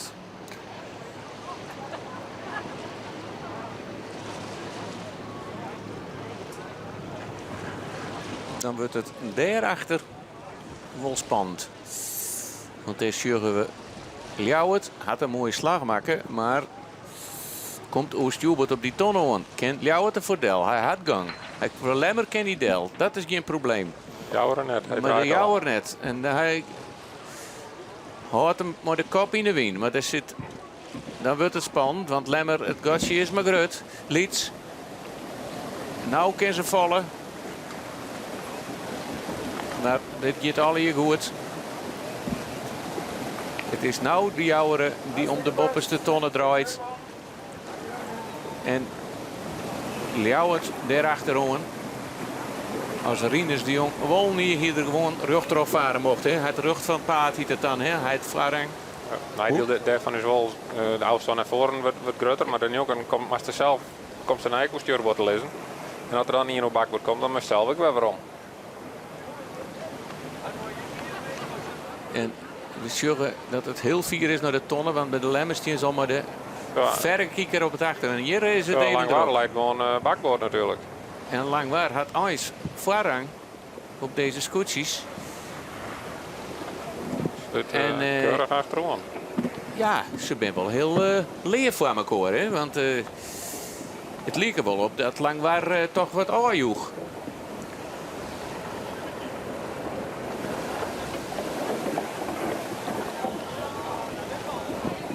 Langwaar had ik 2 plakjes pakt.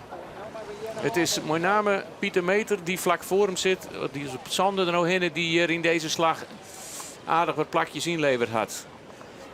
En dan, ja, en Janne Woord. Maar dat wie al bij de ondertonnen. Ja, maar die maat nog even. Die is nog net om de heegste tonnen heen. Nee, komt er nou aan. We nemen ze al hier even op. En dat doen we maar nooit. Starum, want die scharrelt ik wat omheen. En ja, Janne Woord als vierde bij om de tonnen heen. En die zit nou op plakje 9. Zak het een beetje aan naar die eerste onderwinse tonnen.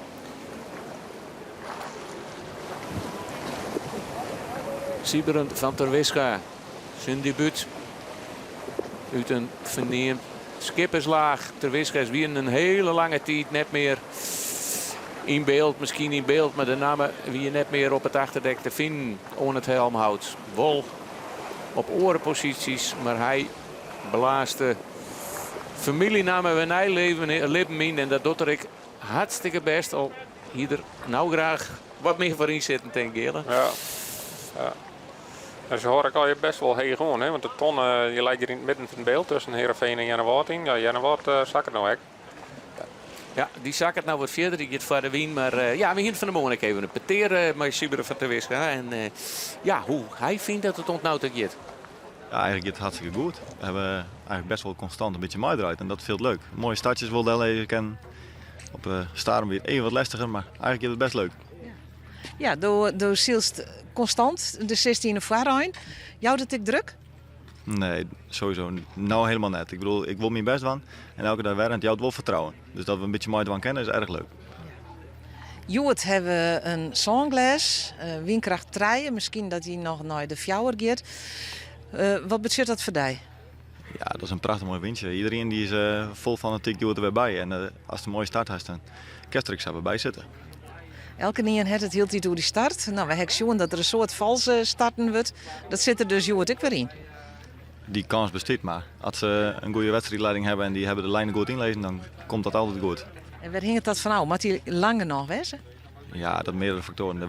De wedstrijdleiding meestal zelf wel wat dwam moeten, maar het is afhankelijk van hoe de windrichting in de start nog een beetje draait en hoe lang die is en hoe via de onderste boei naar beneden loopt of toch weer het veld in. Er is bij de routebespreking even een praat door een op- en delbaan. Wedstrijdleiding zocht dat net zitten. Hier is dat liever, hoor? Ja, er zit misschien meer variatie, maar ja, ze zullen voor dit wetter wel het beste weten wat ze hier lezen kennen met deze windrichting. Wat verwacht is de vierde Joet? Weer een beetje in de voorrein, achterein? Wat denk je? Nou, achteraan gaan we het voor. Nee, we gaan voor het eerste plakje, maar dat doen wij elke dag weer. Ja, want dat mat natuurlijk nog, hè? Nog eens een keer een die-zegen, Helly. Dat zou erg leuk zijn, ja. Het blijft nog een peer, maar ja, daar jagen de fitje op. Dat is, ja, het loopt spannend om mooi te draaien, maar uiteindelijk, ja, als er gewoon goed bij zit en mijn songles ik, dan moest er eigenlijk in het begin al bij zitten. Ja, dan kan het goed vallen en ik wil slecht vallen. Ja, dat was een heel relativerende Sieber van der Wiska die ontspannen zielen ken. En waar ik ontspannen zielen ken, ik omdat er gewoon echt meer wind komt. Dat is het Grauwsterscootje. Want die is alweer om de onderste tonnen heen. Wiels de laatst nog om de bopperste tonnen heen matten. Ja, dan is het in zo'n kwartiersbestek. Laat het veld alweer helemaal uit elkaar. En we zien nou echt dat ze hier echt mooi wind krijgen. Verroor het echt wat. Ben we benijd wat het in de achterrein is. We nemen ze maar even op wat er staan bij de bopperste tonnen weer. Want dat weer grauw in. Het veen, die is 2 plakjes op schoot. De lemmer in een plakje oorzakken. Die zit op een treden. Dan hebben we de jouwer. Dan hebben we ljouwert. Dan hebben we lemmer. Akrum op een zandenplakje helemaal achteruit zakken. 8 lang waar, die schoot wat een paar plakjes omheen. Daar hielden de Jochen en de Waartal. 10 de Zuidwesthoek. Alve Snits. 12 de hele maanden. 13 drachten. En op eigen thuiswetter toch weer helemaal achterom het Waardzijnde scootje. En ondertussen zitten alle skippen alweer in het kruisrak. Op naar de tonnen met de gele pet. Nou zal ik wat meer gotten. En nou wie het voor de wien het eerste raks wien er ik samen weer. Dus, ja. Maar nou zit er ik wat meer gotten vallen. En dan is het wat makkelijker het voor de wiense rak te zien. Ja. Nou, hij heeft nog wat meer druk iedereen, dus er zijn wat minder wisselingen ik wijzen.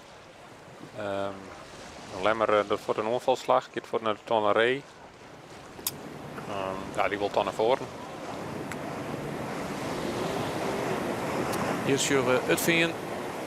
Die leidt op de tweede plak en die maakt het. Besluit ik om dezelfde slag in te zetten als Grauw. En sjog eens even aan. Wat een verschil met hoe we starten. De Grauwsters hebben het wetter al in de waring staan. Nou, ik ga van een beetje wat dreuwen, maar dat Grauw is voor u. Maar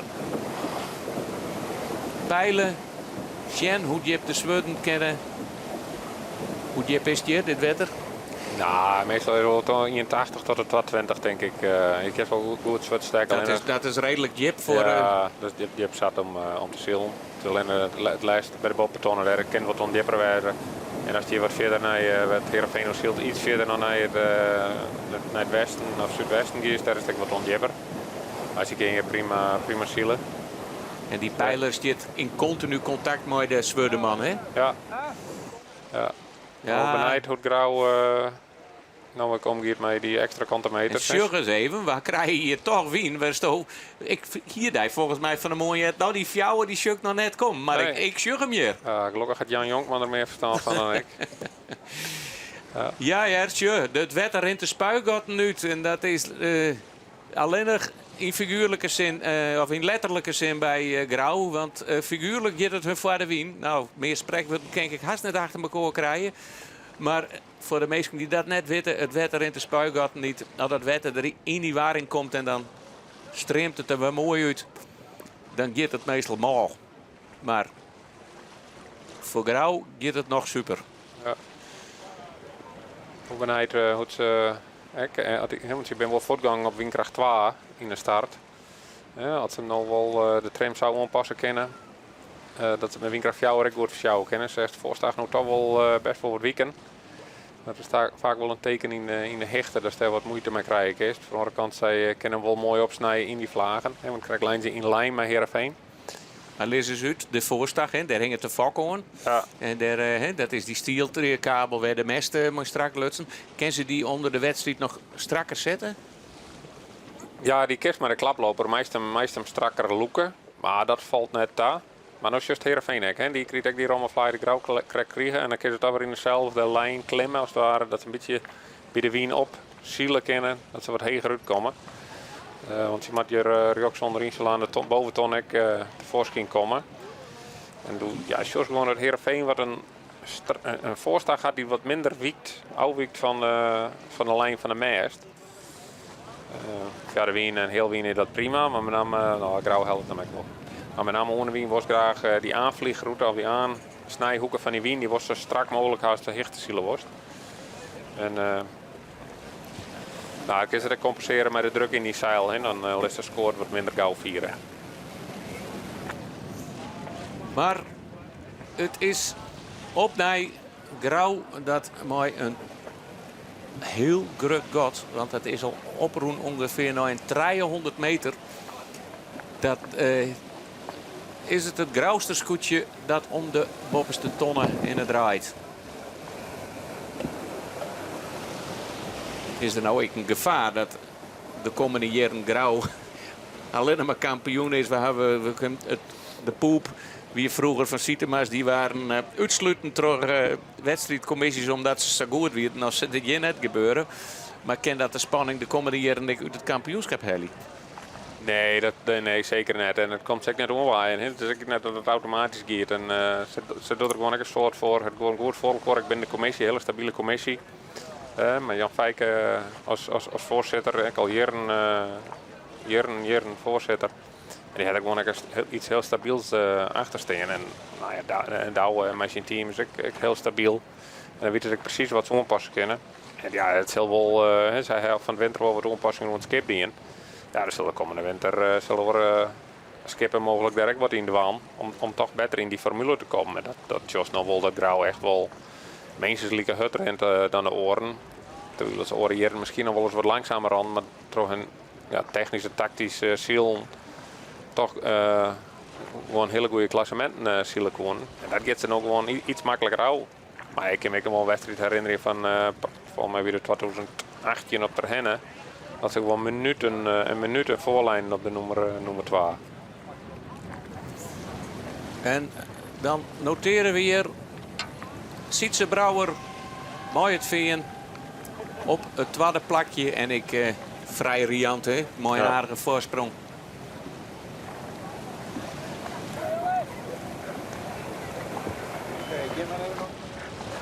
De baan leidt er nog steeds mooi in, hè? Want Grauw zielt via de wien. Dus had wel voor een gijp inzet.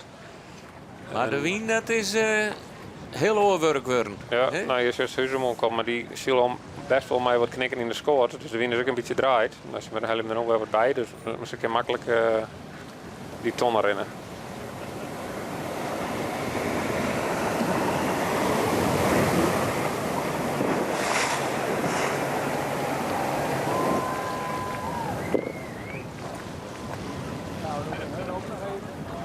Kan de baan ik nou wat omheen gebracht worden of zit je er al heel deuntje in die komen? Want anders dan...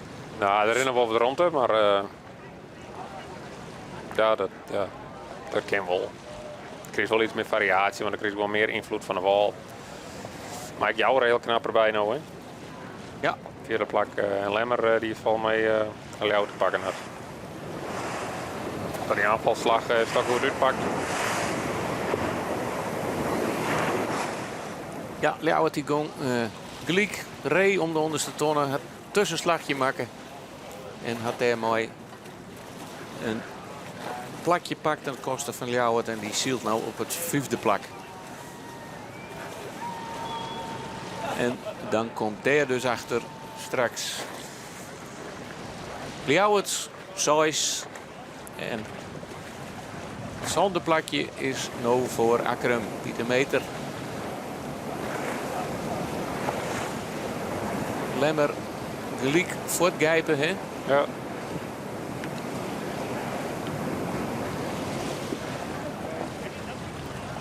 Dit rak luidt er wat mooier voor de wien in als de torenrak, hè? Daar zeggen we ik toch op mijn stuit wel een stukje hele wien. Ja, het laatste stukje weer heel wien, ja. Dus dat, Ze benijden dat de wien onder helle is, ik nog heel tijd uit dezelfde richting komt. Of dat er nog wat onder de baan sleuteld worden moet. Akkerum grijpt dik voor en die grijpt hem binnen bij Ljout en Ljout gaat voor hem heen. Dus voor de basis worden voor hem een loefdueltje. En dat vindt Lemmer prachtig. Want we zullen het daar krijgt zijn fok nou ik vrije wien straks. Ja, maar ze gaan al vrij snel weer om. Het is eenzaam aan de top. Zo denken de Grausters op het stuiteroor. Want hier hoe ze zich Juwet alleen maar drok te maken over dat ze zelf geen domme dingen doen of dat de wien net uit de orenhoeken komt, want het skipper rint. Bemanning is scherp en ze lezen weg voorop.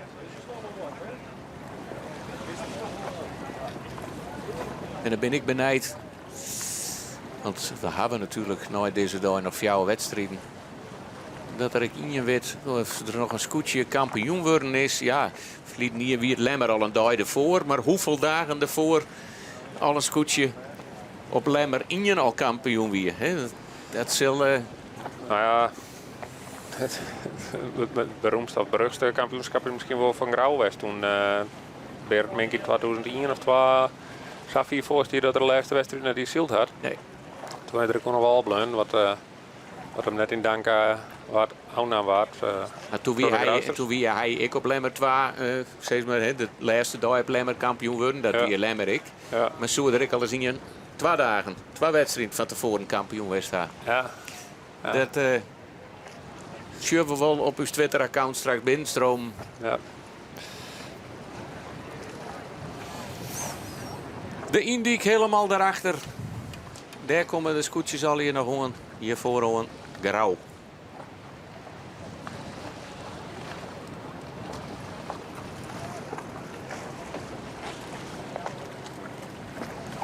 Heb je er net een heel soort wisselingen, hè?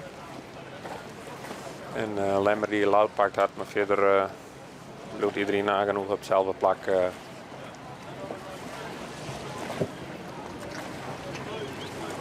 Dan zie je toch het eerste cruiserak en ik het eerste Vaardewiense rak. Die binnen toch heel bepalend. Hè? Ja. En dan kun je mooi zien dat die wien over de mar net overal uit dezelfde hoeken komt. Hè? Hier, Grauw had het nog kleermaken voor de ondertonnen, maar ze zien als het ware in een soort bocht.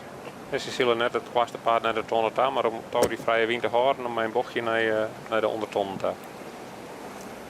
Grauw kon nou ook zelf zien route bepalen natuurlijk. Hier vang je niet een lijst. En zorg hem nou eens even mooi die tonnen ontsnijden. Nou wordt er geen meterke meer voor het jong. Ik al lees je Saf hier op kop.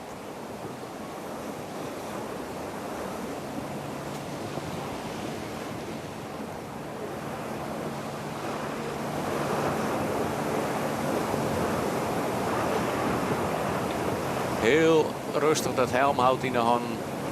Dat budget, dat het schip helemaal mooi in liekwicht leidt. Helemaal goed uittrimt. De druk op het voor- en achterskip. Krek liekevolle en dan hoe je hars net te sturen. Hè? En dat is genietje als skipper. Hè? Ah ja, dit zijn mooie meters. Je kist en sneuren op Starum zullen ze al een bijna foutloze wedstrijd. Nou, dan is het gewoon prachtig zielen en dan zeker als hem lekker in de tram haast en doorheen gewoon uit op die concurrentie. Ja, en zeker als het dan de wedstrijd erop hetzelfde wedbank is. Ja, en dan is ik het laatste scootje bezig om de bopperste tonnen te ronden. En dat is wat zijn. En dan nemen we ze alle maar weer even op van onder naar boppen. 1 grauw, 2 het veen, 3 huizen, 4 jouweren, 5 ljouwert, 6 akkerum, 7 lemmer, 8 langwaar, 9 jennewoord, 10 starum, 11 snits, 12 de hele mannen, 13 drachten, 14 woord zijn.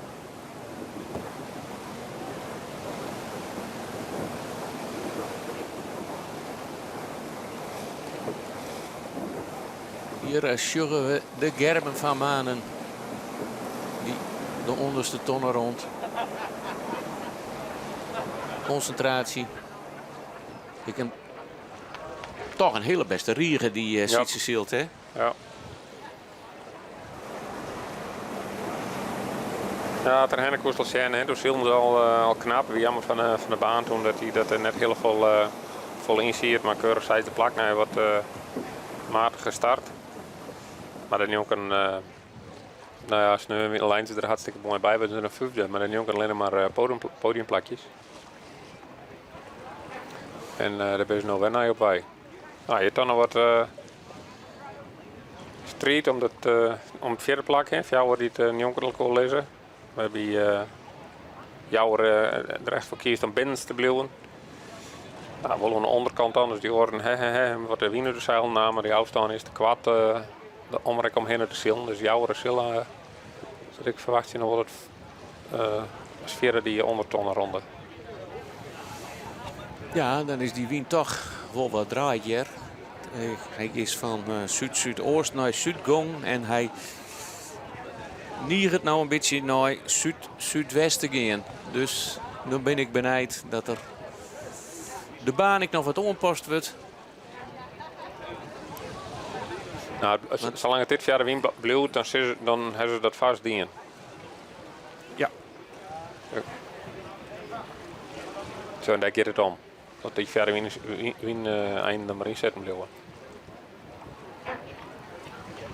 En zeker dat de eerste verder win zou raken, dan ben ik relatief dicht bij elkaar. Hier ligt het al dat Lauwert weer voor Lemmer is.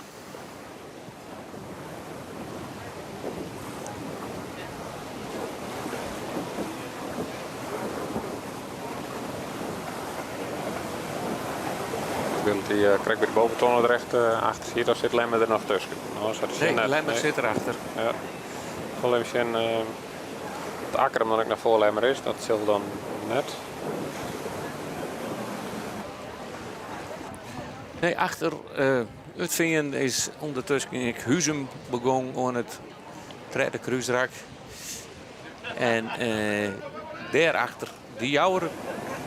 En dan is het Ljouwert die Lemmer weer ompakt had en nou op een zandenplakje Akkerem.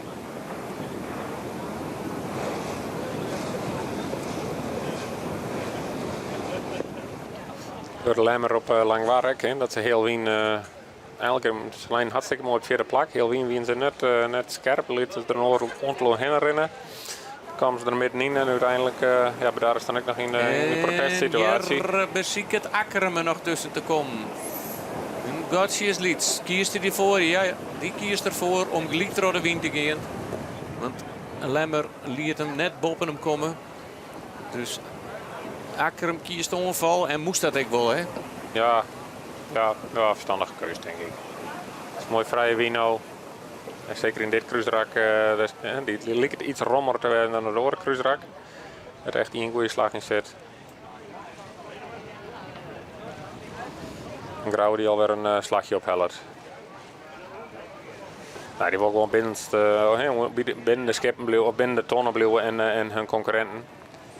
Nou, wat zo belangrijk die in dus verdedigen op de eerste op de nummer 2 en 3. Ja, dat er een nummer 8 omheen komt.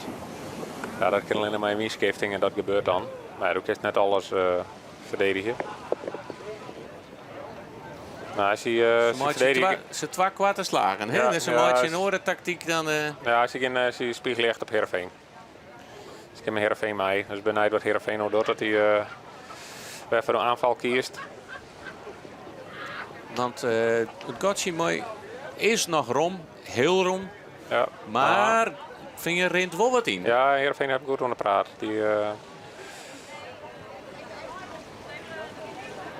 En hier is het mooi te zien wat de tactiek is. Hè? Nou best altijd een bob in het orenscootje. Ja. Als waren er zelfs nog een beetje voor, al is het een aardig gat. Toch nog wel wat verwervelingen die weer wat negatiever voor het vingen worden. Dus je wat invallen. Ja, als er nog een winstskefting komen waar het Heerenveen van profiteert, dan profiteert Grauw er ook van.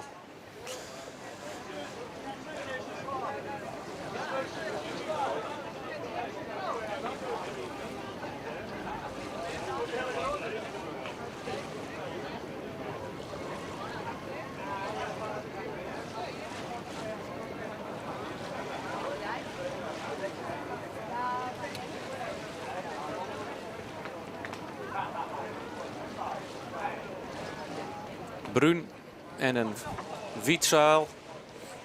Dat gaat ze haast al hier, hè? Ja, Bruinzaal, Wietevak, ja. Maar ja, een bruine fok, mooi ik. We zoeken het boek van SKS lezen, maar het verliezen weet ik wel dat volgens mij wie dat toen nog bal zit. Toen was mijn bruine vak zilde. In de tijd van 11 meter. Bruine vak, Bruinzaal. Maar je moet het lijstje was er net mee. Bruinzaal, Wietevak, dat... En Bruin is, Bruin is puur wat esthetisch. Hè? Dat vroeger wien de tugen van katoen. En dan moesten ze impregneerd worden. En dan kwamen ze in de taan, chattel. En de tannine erin die ik in de rede wien zit. En daardoor kregen ze de bruine kleur. En dan mooi vochtig waar. Dan rotte het tuig net zo snel voort. En nou is het gewoon een beetje voor het zicht. Want... Dacron is krijgt dus katoen is van oorsprong gewoon wit.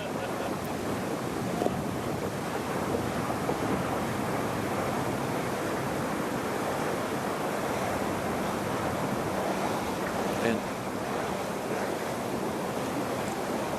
de adviseur van het VN Adse Rink de Leeuw, dat is in je uit eigen kweek. Net in je van Boeten uit Vlaanderen wat we soort jurgen vanuit de Lietse bootjeszielerij. Maar Troddieren van de Valk al nooit achter een ta. En dat is ook wel weer mooi. Ja, hartstikke mooi. Nou, ze hebben zelf wat minder externe adviseurs die hier binnen de SKS. En dan is het mooi dat je dat binnen het team oplossen kan. En nou, dat is goed. Dat is heel mooi. En dat is het voordeel dan weer als de eerste wedstrijd omgeeft, dan is het drukker gauw. En de verwachtingen binnen dan ik na zijn wedstrijd heel oors. En dat is dan ook wel weer noffelijker. Wel dat het altijd maar omgeven was, maar ja. In dit geval, je kon zich net zo volgen met zo'n dikke windvlaag. Dan is het drukker houden en dan kun je lekker vrij uitzielen. En dat levert dan gewoon een heel soort op dit kampioenschap. En dan krijgen we, ik even terug, dat volgens het handboek mooi het officieel net om een bruine fok te gaan. Dus dan weten wij en weten de joggers dat ik de hele omschreeuwing, je vindt het, kan het ik vinden op de website van de SKS, scootjesielen.nl. De omschreeuwing van waar een scootje al, ja, dat is een hele list, hè. Waar ze krijgt voldoende materiaal net. Van skeerhout je toch tot opstekker en roeren en helmhout, alles shit beschreven. Ja. Ja, want elke skipper zal altijd een randje erop ziekje van wat traditioneel is en wat origineel is ten opzichte van wat goed werkt om het te zielen.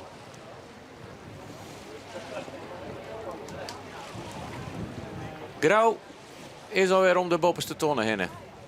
En dan flauwt de wind je toch weer wat aan, hè, onder die bosjes. En net toch maakt het Grauw het gat ik weer wat grutter op de nummer 2.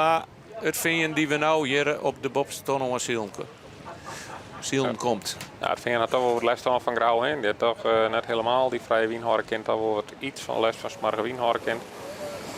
Dat betekent dat de huizen wat dichterbij komen kan. Van de andere kant die moet naar draaien en bakboord en vervolgens ook bij de tonnen nog een keer draaien. Het veen kan al wel wat zielen.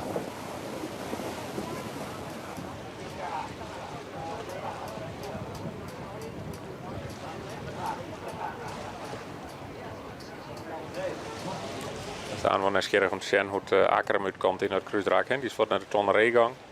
Ten opzichte van Lemmer en Ljouwert en Jouweren. Jouweren zit er nog iets verder voor. Maar Akkerum lijkt het al Ljouwert te pakken te hebben.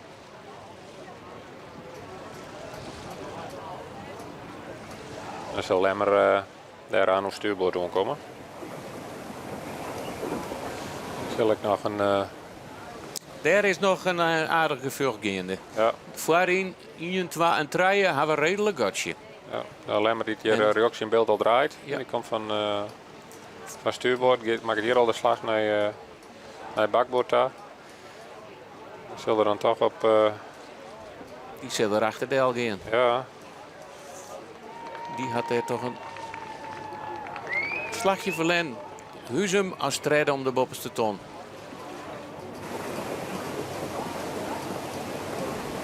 En dan heel knap. Toch de Jouwer, hè?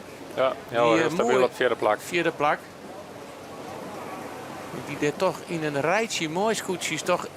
Ik net heel vrije wien hier, hoe die om die tonnen heen kwam. Die zielt hier mooi op een vierde plak. Ja, en dan Akkerum naar 5, denk ik. Akkerum helpt weer wat op.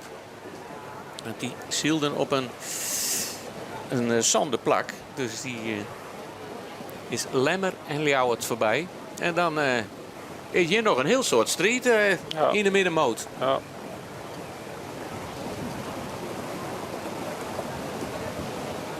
Grote, brede skip van de Jouwer. Doe je maar mooi achter.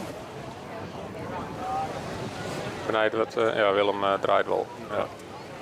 Lemmer, zeer het onkom, is wat verder terugzielt.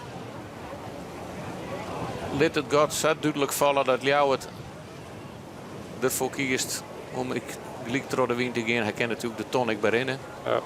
Lemmer Oos die in hier het Ljouwert al terugzielt weer. Dan wint ze waarschijnlijk erachter de Elgang.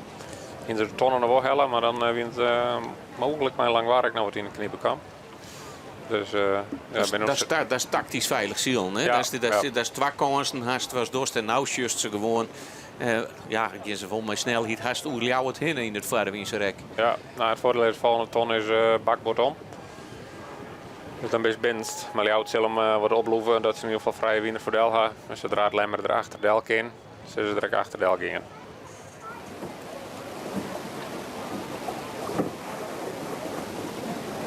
En Lemmer ziet het al gebeuren en die denkt van, wij vallen maar vast. Langwaar, die is als 8e om de tonnen. Komt er ik net helemaal uit. Hield ik van januari, hè? Als de start erbij bent en de kist eruit komen, dan is het prima. Al jou die nog een keer omheen hier. Ja, en Lemmer er gewoon verkiest om de scoorten los te laten. We zullen ik trot wetter gaan gewoon, die wil er helemaal net in mee gaan. Maar Ljouwert kan ook wel dat hij uitwijken moet voor dat hij er net verdeeld wordt voor Snits en voor Zuidwesthoeken. Ja, en toch, ik was Snits net al te best, hè? Nee. Dat wil nog heel tijd net bij de Snekerpan. Op Eerlehuizen een mooie wedstrijd zielt, maar ze komen als ze wat minder starten, ik gewoon net vooruit. En ondertussen is het hier alweer grauw die opnieuw het kruisrak injet. En zijn voorsprong is al oproen tot 424 meter. Die tactische slag die had er nog even de concurrentie Safira die we hier nog verder op achter staan zetten. Hè? Ja, het wil net dat het iets zeer dat zelf een goede slag had, maar dat in ieder geval verzwaard dat het nummer 2 een mindere slag had, omdat hij wat last van die smarge wien had.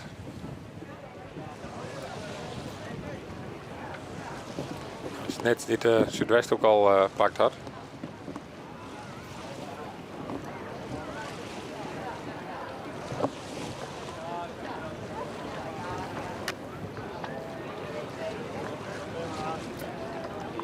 Ja, dan zien we nou Snits hier als ziende om de bovenste tonnen heen draaien. Wils Grauw al weer in het kruisrak zit. die komt straks ik de hele tijd. Die skipt het in, hè? Ja, nou is wel zo dat het voordeel van een zandloper of een zandglijs natuurlijk. En dat ben fjouwerbaan, als het fjouwer. Hoest nooit om eenzelfde tonnen heen. Ja, dat ken haast net. Nee, precies. En dus voor als je hem inhalen had, dan is het echt fjouwerroutes verder. Of fjouwerbaan verder.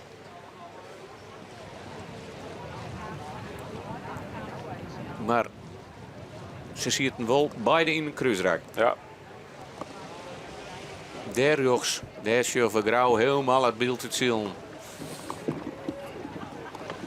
En hier de nummer 2 voor het Veen.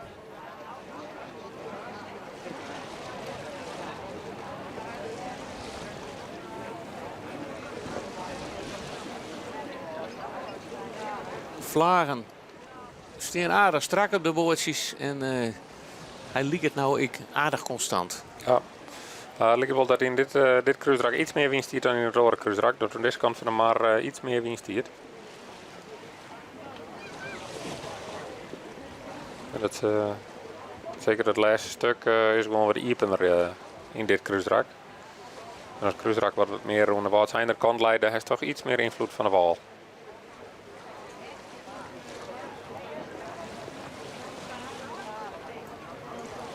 Maar verschillen worden wel heel groot, ja.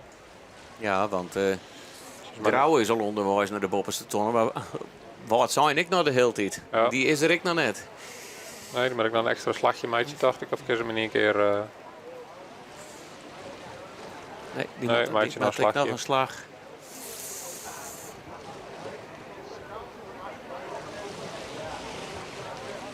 Ik heb moraal, ik word voor de zakje, want dat boppen zwart bloed erin hangen. Bij wat zijn. Het wordt weer alleen maar remmen als ze hem erin heeft. Ja. Huzem. Nog de hele tijd op het reddenplak. En hij handhaaft zijn gatje mooi. De nummer Fjouwer. De Jouwer. En Jouwer en Akkerum die zitten nog redelijk dicht bij elkaar.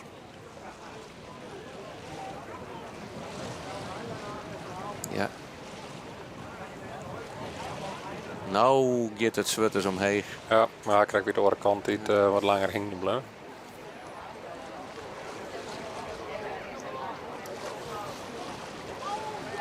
Sneur op zich toch wel een knap resultaat. Net zoals de andere resultaten heen met het zandenplakje.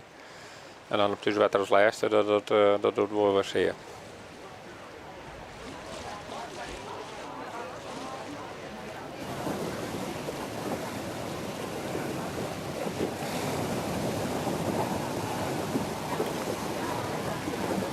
Nou, lang waar het ook een sluiting met Lout en Lemmer. Nou, wel binnenst, maar of boetenst. En Lout zal als eerst om een tonnen direct draaien en dan Lemmer en dan lang waar. Nee, dat de jouw gang is, denk ik.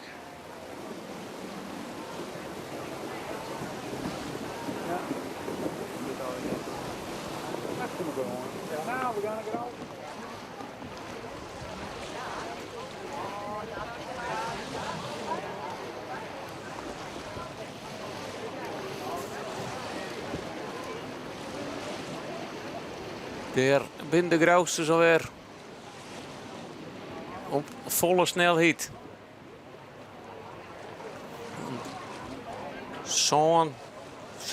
Zo'n knoop. Vleenden ze trot wetter heen op de bovenste tonnen.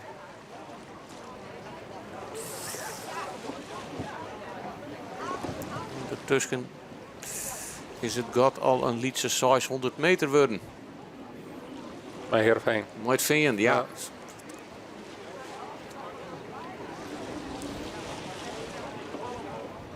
Mooi de noemer laatst is het al overal kilometer. Dat zijn hele grote verschillen. Ligt er iets minder hutten waaien dan de route hiervoor. Dat ik in dit kruisrak zie.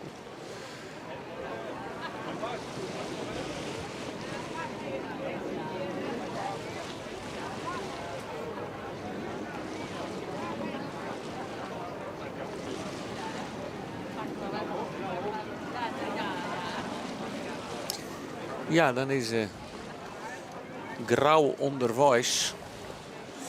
Als je een derde winning.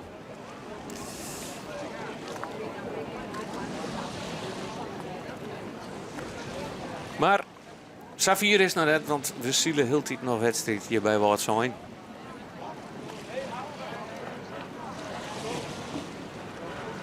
Het is dus duidelijk dat er wat skiftingjes in zitten, hè? Dat de snelheid er wat terug gaat.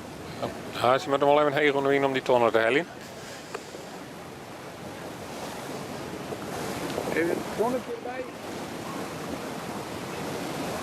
Nee, toen de laatste vlaagjes binnen, die is dan... Daar verschijnt al de tonnen. En dat betekent dat ze hem op koers lezen. Ja, ze zullen het wel hellen.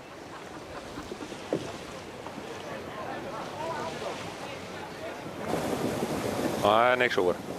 Dat is wel heel goed.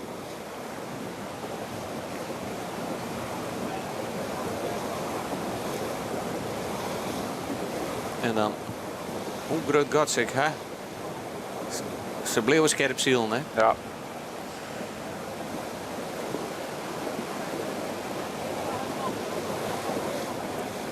Maar de Fok houdt mooi druk. Hij komt er iets rommer in nou. En de Grutskoort krijgt al een heel iets knikje. Dat betekent dat nog heel tijd Grauw op kop loopt. En alleen maar zijn voorsprong groter maakt het.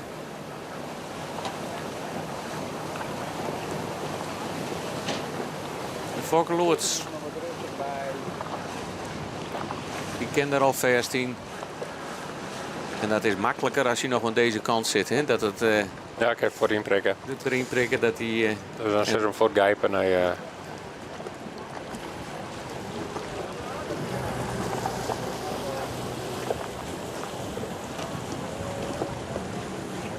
Uiteindelijk is het erop dat de hele man in de Zuidwest ook voor de win in helle had.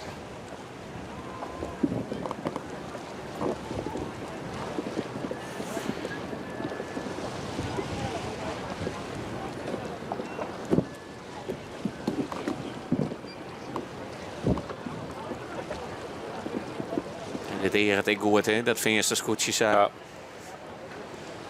Traaft er terug in. Turen mooi op. Gong vooruit.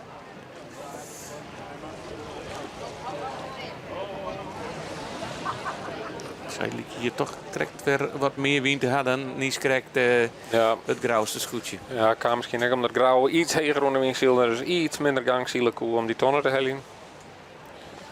Maar Heerenveen net hem wel heel rond. Dus ik kan wel knikje in de scoort.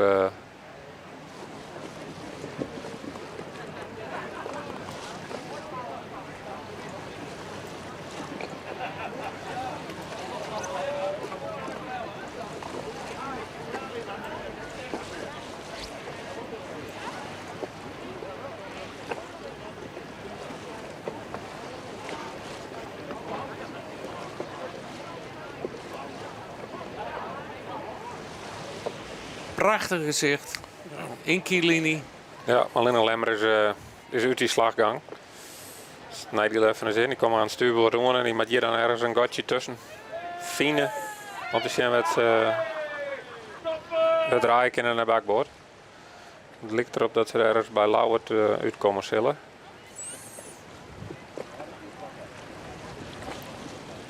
Wind krijgt achter.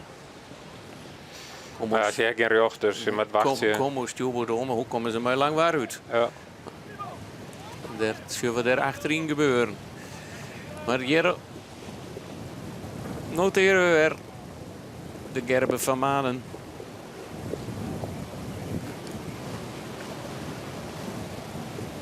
Het scootje van het Vingen.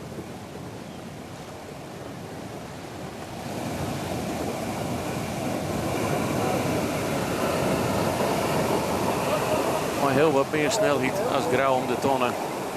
Even een handje erbij, want dan mag hij niet een keer heel zo druk op het helm uit Jan, hè? Ja. Om Heeks om te krijgen. Ja, alleen maar hier achter Langwaardeel zat zien. Dus die verliest een plakje met die aanvalslag. Lemmer beziekt het in de onval. En ja, ontnota op het tweede plakje in het klassement. Maar dat gaat je mooi het vinger, dat weer net zo groot, hè? Nee, ja, het vinger gaat aan het tweede plak, ja. Dus dan is het vinger die hier... dit zal ik hun wedstrijd wezen waar de punten er volledig bij komen. Want ze hebben wel een oortrek van Fietje. Ja, beide. Lemmer. Ja, beide. Maar voor de Lemmer komen er 8 punten bij. Zoals het nou staat in het zieltje bij wat zijn. Huzum shit toch wel de jouwer heel tijd een beetje dichterbij komen. Ja. En daar hebben we niks van zeggen, maar Rinus de Jong van de jouwer zielt een hele beste race. Van de week al een paar keer jong goed starten, maar toch trof wat foutjes en wat, ja, zeg maar wat het is. Wat achteruit zakken. Ja, met name op training in de goede start. Hè. Daar win ik gewoon goed voor. En uiteindelijk tweede. Daar gaan ze een bol houden natuurlijk. Hè. Ja. Daar, maar, ja. Ze zijn op Langwarig in ze net zijn beste start. Toen draaien ze uit ellende maar voor naar stuurboord. En kwamen ze uiteindelijk nog red boven. En toen ben ze een beetje oude zakken. Maar ze rennen hard genoeg. Ja. Huzum die zet de loerde er nog net in. Zo betekent dat hij wint al wat draait is. Klopt het ook wel, hè? Want je komt hier nog wel bakboord best wel room onzielen al, hè? Maar zal Huzum ik wel een beetje heger ophouden willen. Ja, maar Heerenveen dat loer ik net staan. Dus de wind draait al wat verder naar het zuiden. Dus zo'n actie komen maar van de wedstrijdleider. En misschien hebben ze dat al dingen voor het volgende cruiserak. Dat is mooi voor zo'n songlas. Het volgende cruiserak werd zo grauw haast inzetten. Nou, zo hier nog net. Maar die kunnen ze er nog wel eens in lezen dat die mooi bewien is. Van de andere kant hier op het onderste stuk is het wel via de win. Het Heerenveen had direct wel de loerte er nou in. Grauwhek. Alleen op dat eerste stuk. Ja, Huzum houdt hem natuurlijk een beetje heger op. Ja. Want ja, die shirt wel de jouwer omkomen. Ja.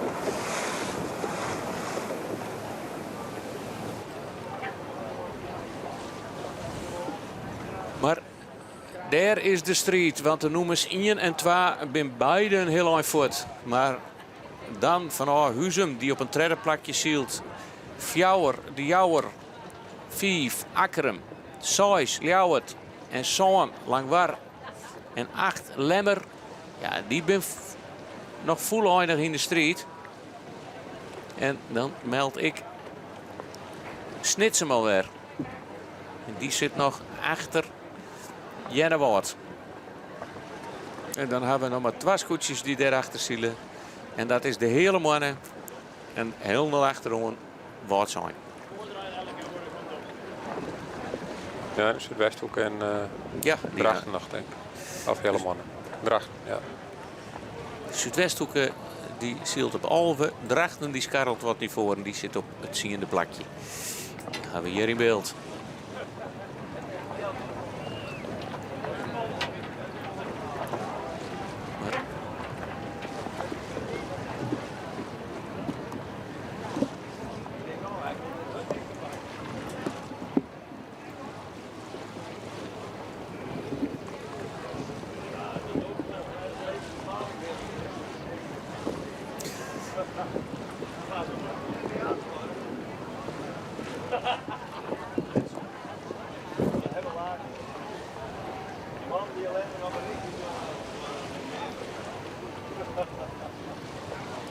En dan komen de laatste scootjes in je vrienden om de bovenste tonnen.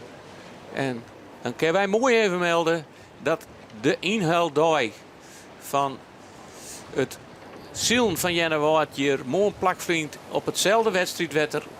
En van alle kwartier voor halven ken je hem al voor de televisie zitten of voor internet. Het is nog geen damesvoetbal dat je midden in de nacht opmatte.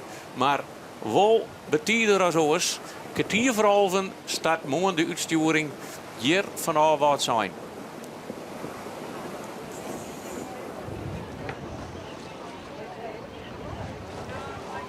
En achterin is nog wel wat strijd. Hè? Drachten die moest straks achter de Zuidwesthoekerdel. Ja.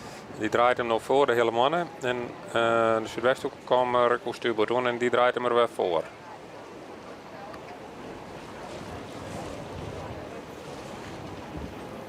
met name de beide drachterscootjes als strijd om waar we de beste van drachten. Ja, en dat hier ze waarschijnlijk hebben wat meer voor ondien.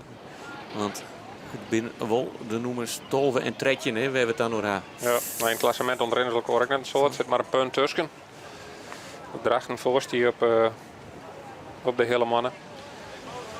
En dan kan ik wel als Lodewijk Meter van de hele mannen toch wel steeds dat hij best wel een mooi kampioenschap toch zielt voor zijn eerste hier. Hij zit wel eens wat achterin, maar hij komt weer mooie resultaten. Ja, nou, Grauw heeft een mooi resultaat met hun derde plak, denk ik. Vierde plak? Vierde plak. Vierde plak, ja.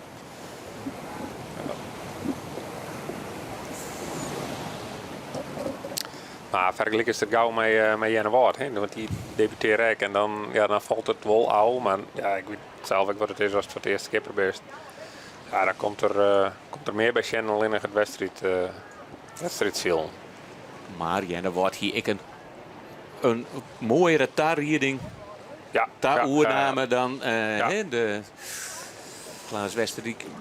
De skipper die eerst op hele mannen ziet. Ja, kwam er toch wat vrij let achter dat er het toch al in het vlammen kon krijgen. Dus toen moest Lodewijk Meter nog in zo'n hasten een bemanning bij mijn kossiekje.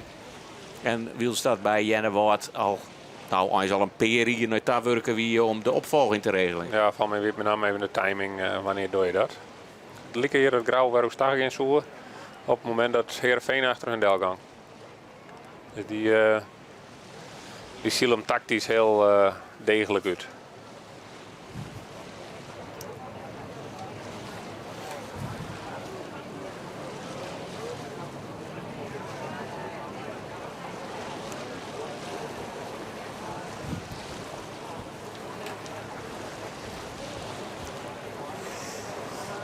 Ja. Wat zijn die hier als laatste om op het tonnen hier? Het witte kopje, altijd mooi te herkennen.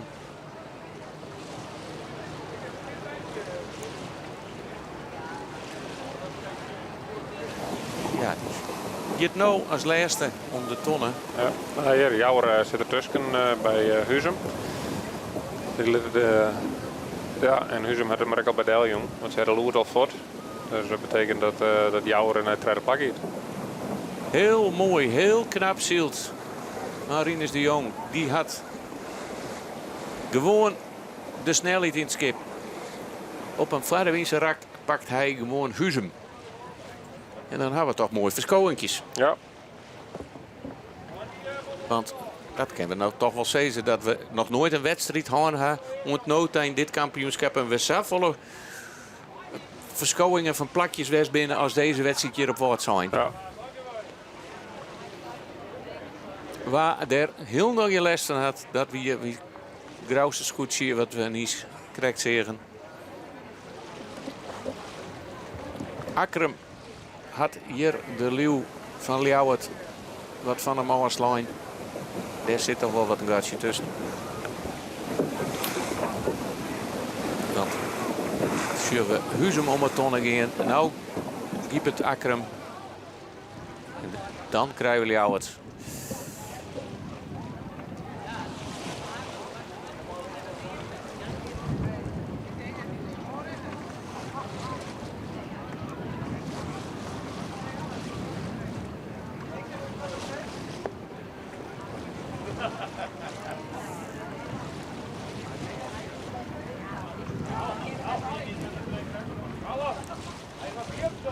Het hele scootje verbouwd van de winter. Waarom knikt? Gewoon door de midden zagen en het scootje wat platter maken. Daar mooi optimaal de nieuwe formule benutten. Had er nog een kantenmeter tuig bij krijgen. En dan krijg je dit resultaat. Ja. En dan hebben we het hoe de Grauwsters.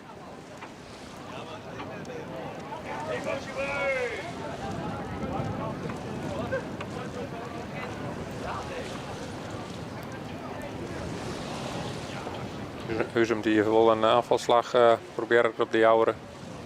Dan ben ik wat jouwer dan dat. Maar het trok is net af van het draaien en het keren. Maar als ik geen woord voor het mij. Ik ben benieuwd dat Huzum direct weer een aanvalslag ziekert. Zodat ze echt in een duel komen met jouweren. En dan zo het skipje van Akrum. Van Huzum wordt wendbaarder wijze kennen. Maar ken dan ik nog als je dat te volop nog, Ja. ken er ik nog de Akkermescootjes van profiteren natuurlijk. Want het, we zijn al even als de oorloer onderwijs. Ja. Maar we binnen nog net, wil ze wel de kotter hier bij de Boppense Ton lezen joggen. Maar we hebben nog geen risselwaasjes zien dat de finishvlagen erin komt. Dus ze zullen nog wel een keer op een deel moeten.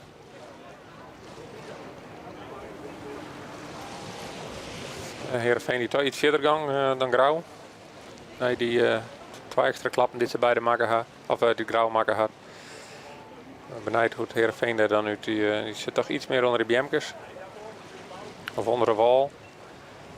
Benijd dat ze dan afstaan of het liet ze mij kennen naar Grauw.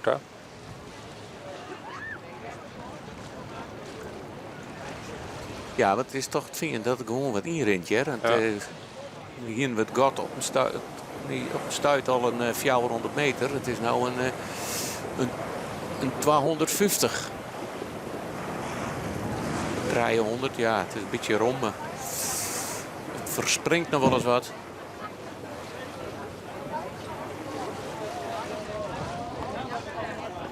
Ah, dan won het gat. Ja. Het zal ik. Het is ik het beste te meten nou is dat Grauw in het Vaardewiense rak zit en het vind ik als eerste, hè? Want ze komen dan ik weer wat op elkaar en ze gaan wat van elkaar. Nou, of bij de ton, hè? Dan kun je mooi zien wat afstand binnen.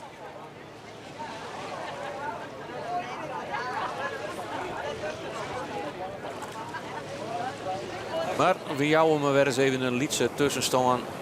Nou, Grauw weer op de bopperste tonnen heen gaat. Het is Grauw op Ingen. 2 het vinden. Daar tussen beiden grut gat. Dan weer een heel grut gat. En dan hebben we dan de jousters op treien. 4 Huzum. 5 Akkerum. 6 Ljouwert. Zo'n lang war. 8 Lemmer. En die ben volledig met elkaar in de street. 9 Jennewoud. 10 Snits. Alve de hele mannen. 12 Starem. Trekjen de hele drachten hele mannen. Dat wisselt wat met Starem. En 14 Waardsheim.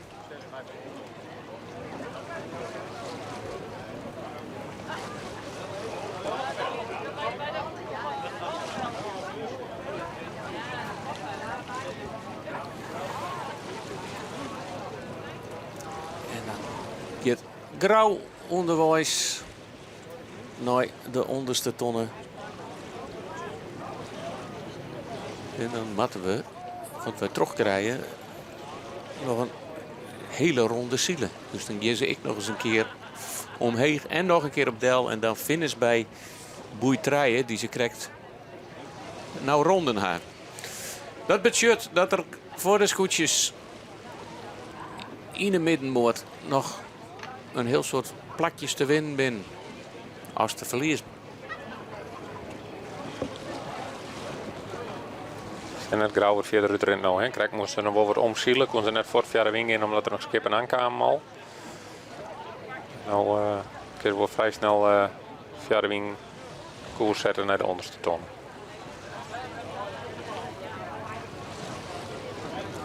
Nou, dan is het gat nou wel weer grut, ja. Ja. Ja, want Grauw leidt wel 100, 150 meter onder de ton en het Veener ook onder. En dan gaat die maar die andere kant nog uit.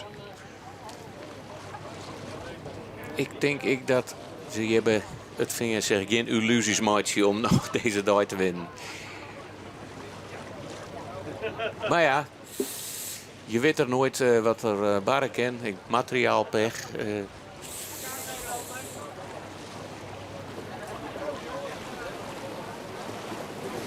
Je moet er nooit op, Jan, voordat je hoe de streek binnen, hoe de finish. Nee, maar de streets hebben namelijk om de derde plak, hè, met Huzum Akrum en Jouweren. En daarachter weer om het sechste plak tussen Lemmerljout en Langwaar.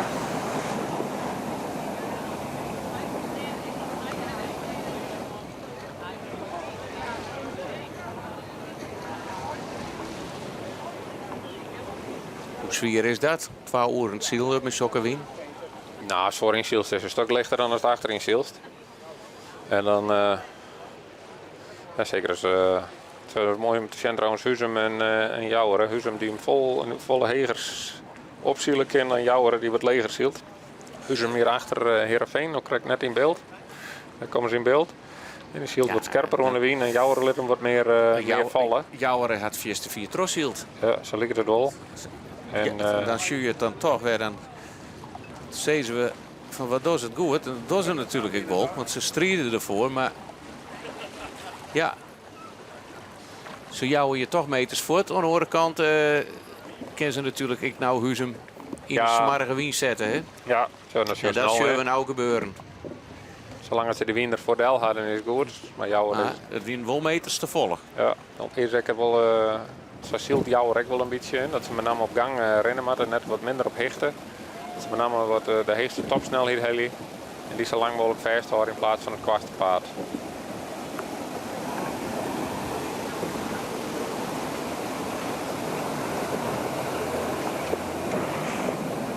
Nou, toch knap pareerd van Jouweren, die aanval van Huzum. En ja, Akram komt er dan net. Komt er net bij, heeft er net van profiteerd.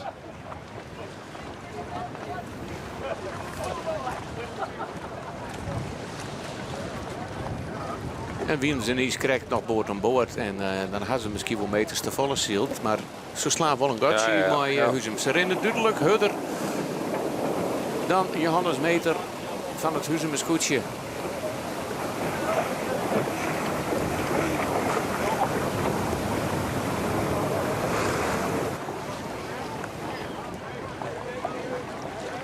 Ja, Akram het Ljout er alweer bij. En daar, maar Huzum had er wel last van, hè? Ja, wil de Jouwer gelijk voor de wien voortvaren kan. Maar Huzum achter die beide Skippendel. Ja.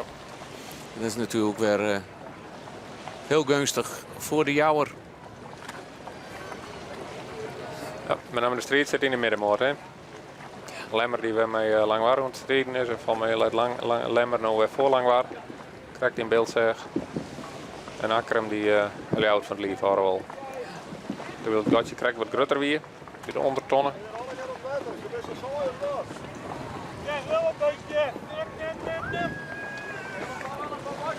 Nou, het startschip gaat varen nu. Dus het zou ook betekenen kunnen dat ze hem bij de orenton erin lezen. Ja, het zou best nog wel het is nog krabbel van jouw roeren. Weet ik wel, het weer valse start, dus je zal nog ongeveer dikke oorroeren zielen.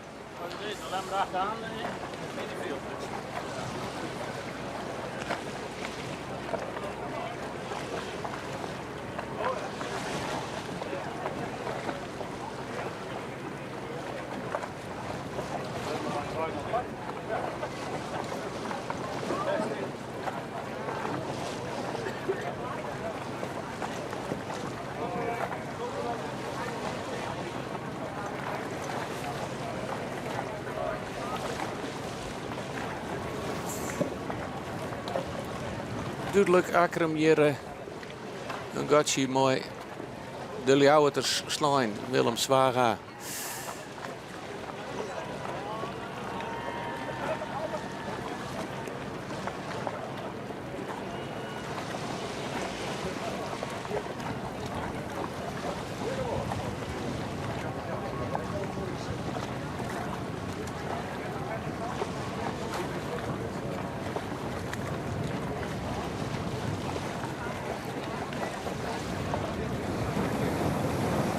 En dan had de achterhoede ik nog goed opletten.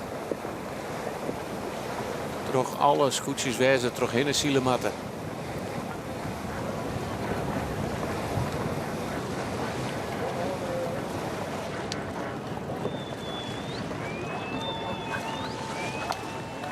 Grauw die alweer onder windshield.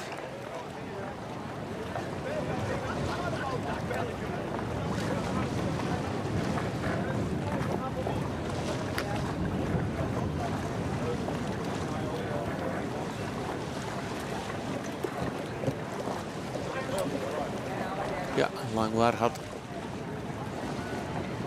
dit slagje. Ik weer verlen van de Lemmer.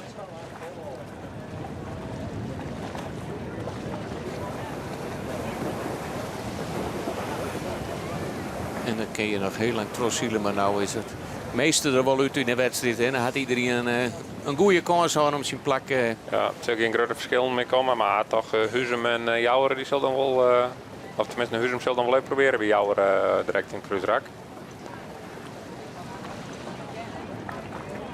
Ja, dus dan krijg ik dat Huzum toch wat verder trommel moest. Moest nog een keer achter de hele mannendel. Dit is best wel wat meer meterschild, maar ze zullen toch nog wat dicht bij elkaar.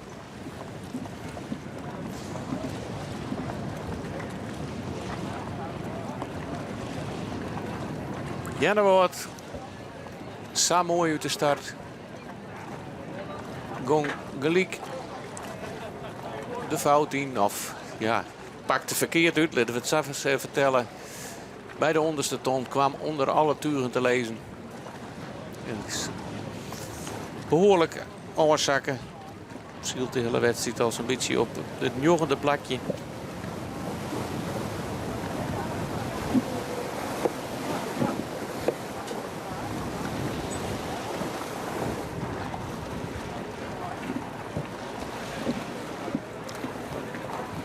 Jouwste scootje houdt de door dicht voor Huzum. Bloot boppen hem zielen.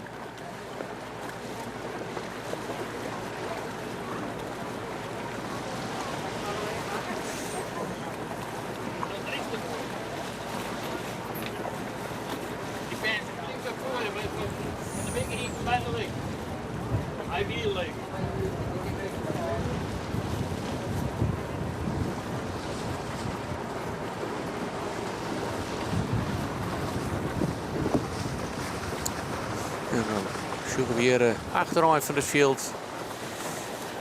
De hele mannen. Die draait hier als 11e om de bovenste tonnen. Zuidwesthoek tolven.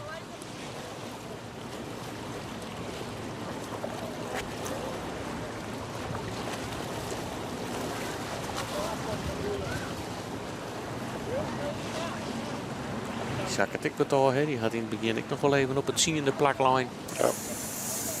Hier wel een vals gestart. Strieden er nou wel mooi.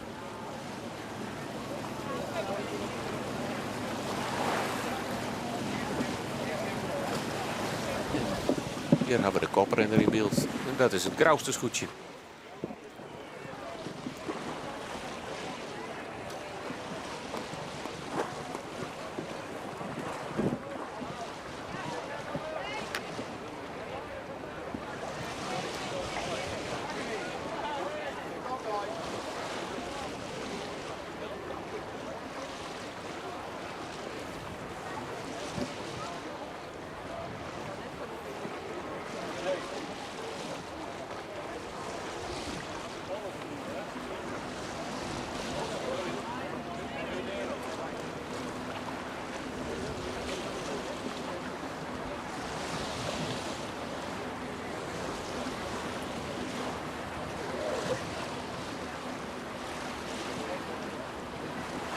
En de sjug dat in die ze nog één keer onder matten, nog geen finishvlagen erin. En dan krijgen we een hele lange dag ziel bij wat zijn. Begonnen met een valse start, algehele. Het waren wie iedereen op de Zuidwesthoekenij goed voet. En nu sjuggen we inderdaad de kotter. Nou, boei, treien varen. Waar nou de laatste scootjes omheen gaan, wordt dan de finishlijn. En de laatste binnen wat zijn, maar wat zijn is, ja, Drachten voorbij kan je nog net echt zezen, maar ze zijn wel boord aan boord, hè? Ja, ze gaan als eerst voor Drachten om die tonnen. En ze is er nog binnen en de volgende ton is bakboord om, dus dan is het voordeel. Dus wat zijn het Drachten inderdaad in helle.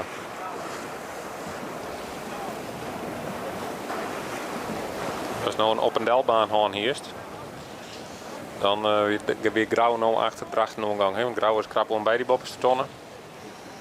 En drachten net krijgt omheen dan.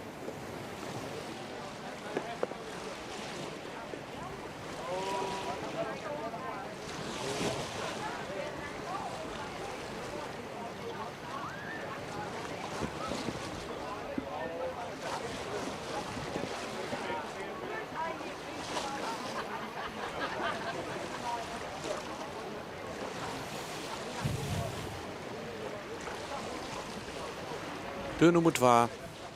Het veen. Nou, dat loopt hij als het vanaf het derde kruisrak raak, loopt het veen al op het tweede plak. En onbedriegen.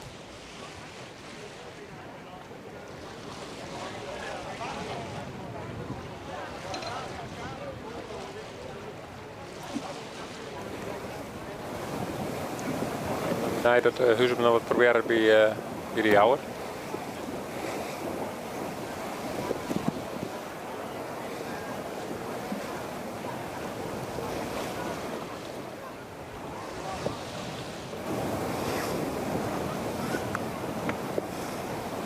Nou, iets meer rond naar de boventonen dan het rakje voor. Of de route hiervoor.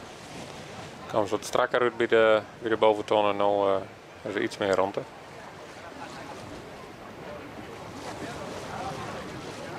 Maar het gaat met de nummer 2. Dat is nog meer dan 400 meter. Nou, dat scoort me al even helemaal om. Want het laatste stukje lijkt te wien wat...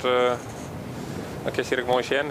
Heerenveen die er linksboven in beeld al wat heegroene wien zielt dan het grauw zielt. En grauw zielt echt wel heegroene wien ten opzichte van de wien die ze daar hebben. Dus de wien is gewoon rommer daarbovenin. Dus die wordt wat minder hoe verder dichter bij de tonnenkomst. Maar als je meer rond dan vorige keer. Vlaagje pakken ze mooi op.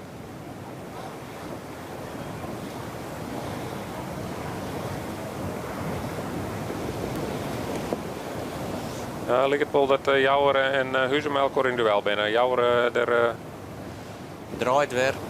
Ja, en draait met name mij omdat Huzum draait is. En, dit raak is wat langer, dus er kan wat meer gebeuren.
Het ligt erop dat Jouwer in op de derde plak alles mij spiegelt bij Huzum.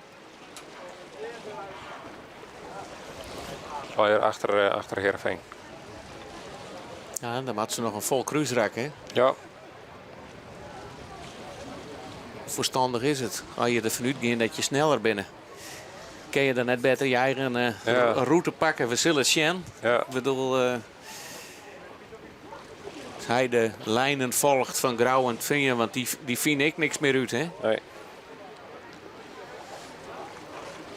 Nee, zo nou is het. En de meeste scheppen hebben nou op zich wel best wel vrije wien.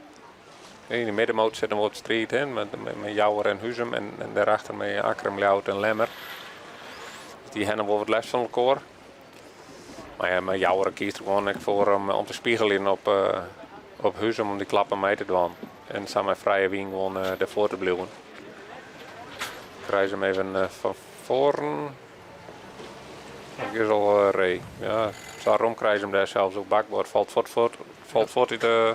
Draait hij toch, de wien, hè? Ja, ik voel voort vol over het bakbord altijd. Hij is hem daar heel heeg.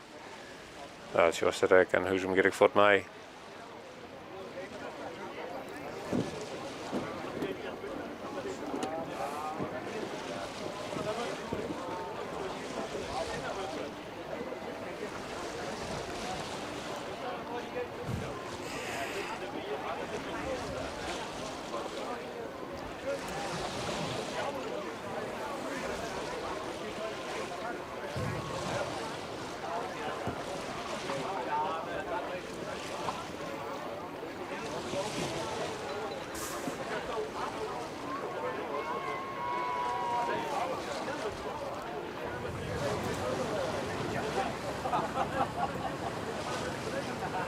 Ik het vind om de bopperste tonnen. En het laatste Fradewiense rak in. Daar geven we maar vanuit. We hadden we geen vlagen jongen, maar qua iets jongen is dat... is het hier een fjouweren in, hè? De versissing. Gelukkig liet de wien us net in de steek. Want oors kent nog heel lang door, want we sjuggen de scootjes hier al lekker hingen. En dat zijn dan de scootjes van de Jouwer. Die hier op een hele knappe tredde plak aangeeft. Mat nog wel een volledige ronde. Maar Lloyd op het tredde plak. En achter hem Huzum. En dat gotje wordt grutter.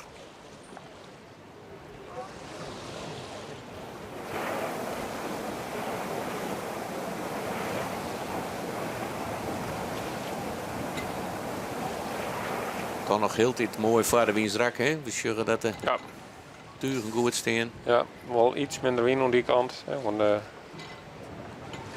wat zijn er kant ten opzichte van de westkant van Hegermaar.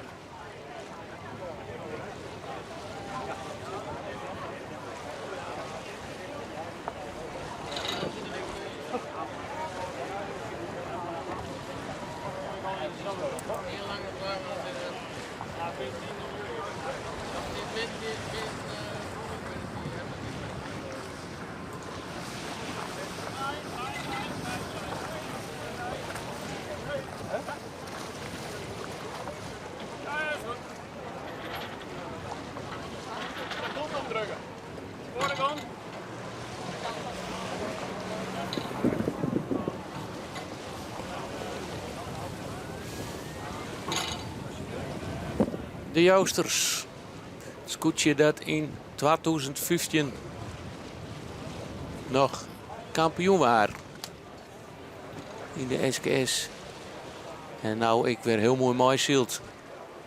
Toen wie het nog een rijen onder het helm houdt. En nou zit Rinus de Jong daar.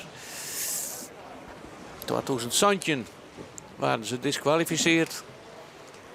Toen wie skipper en bemanning en commissie het net in mooi de regeljouwing met name hoe heeg de klauw of hoe heeg ze het tuig zetten moesten.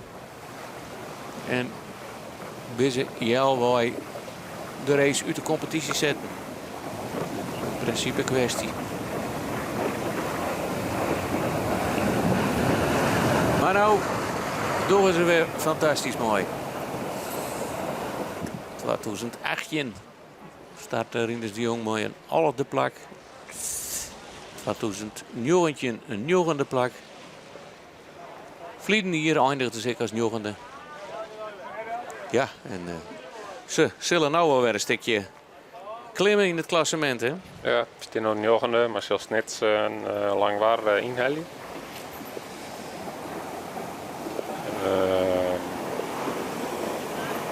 Hakkerum krijgt net. Nee, dat is wel net zonder plak zoals ik gaan. Misschien goud nog.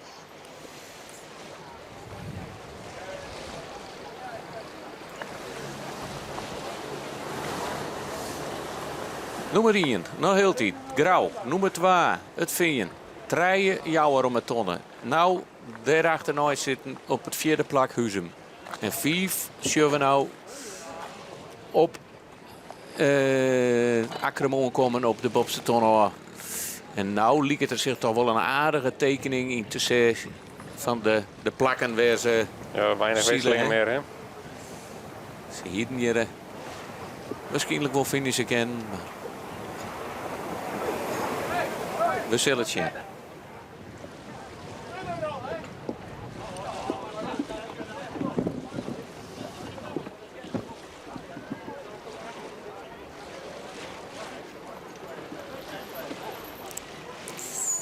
Want nou noteren we op een 6e plakje Akker Ljouwert wat op de ton komt. Daarachter de Lemmer. En hier wordt de finish tonnen erin lijn. En die zullen een lijnmaatje met de boeinummer 3. Want ondertussen is Grauw al weer in het kruisrak. En daar moet de vlagen er ook al in hingen. Hè? Dat is toch wel een beetje op eerlijk huizen zeggen we dat het op het maar een paar 100 meter voordat het skip op een finish kwam. Ik bedoel, dat kwam ik toch een niet-skifting, maar... ja, beginnen weer direct vrij laat. Ze binnen nog een stoel in. De wedstrijdleider. Zelf met een knoopje. Ja. Hij ziet nog wat in de knoop.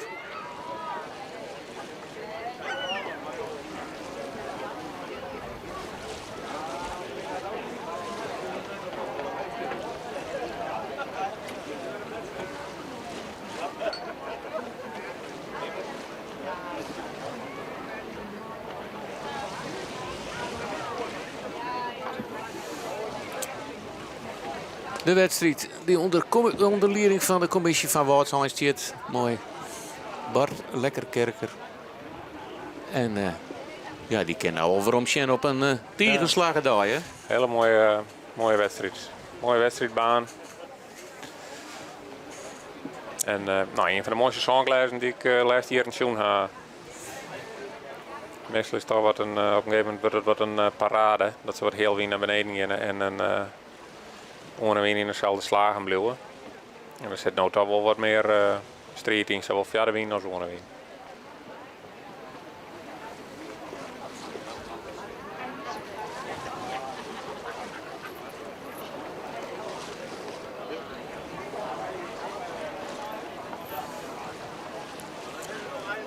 Langwaar.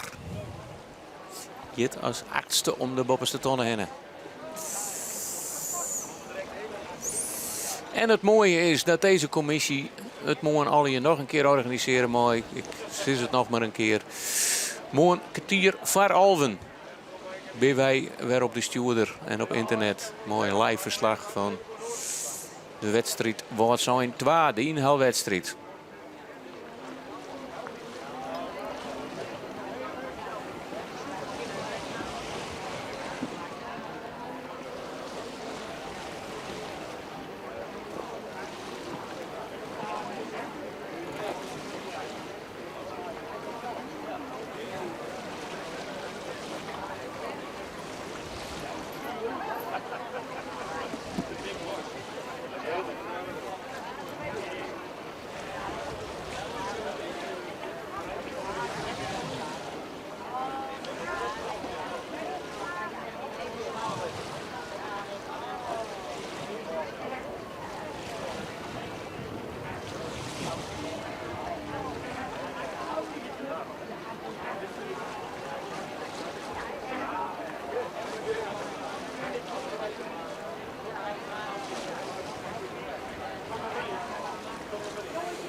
De kampioen van Aaronier.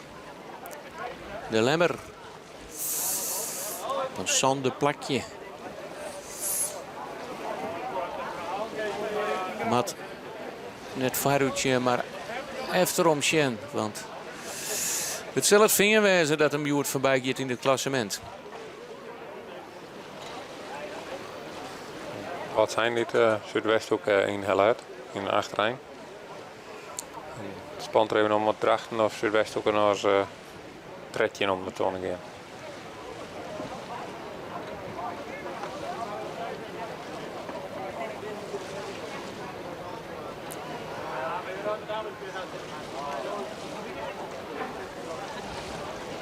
De achterste trein die wisselen nog eens wat van plak.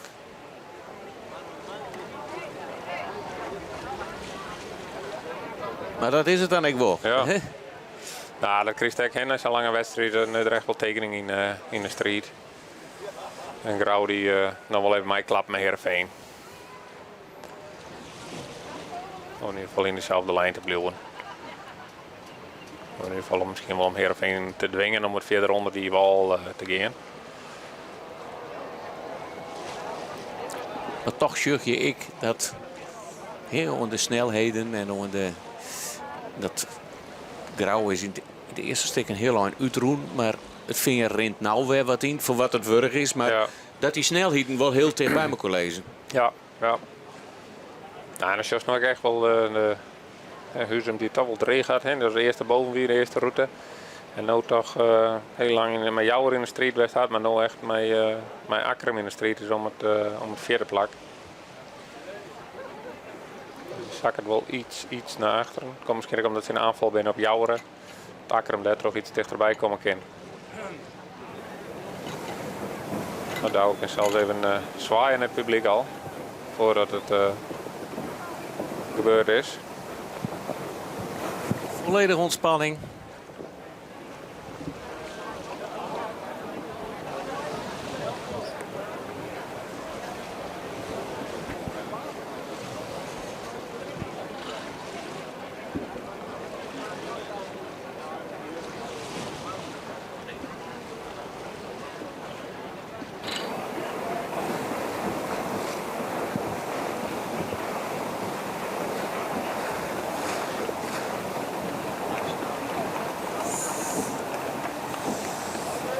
Het is nog een handje, maar ze hoeven nergens meer benauwd voor te wezen. Het Grauwster goed scootje gaat op een streek hoor. Finish erin. Ik dat er een regel is, dat is binnen zoveel minuten de finishen mast ten opzichte van de eerste. Er is wel een tijd voor, maar handboek er eens even bij. Hè? Ja, dat wordt al een groot eind.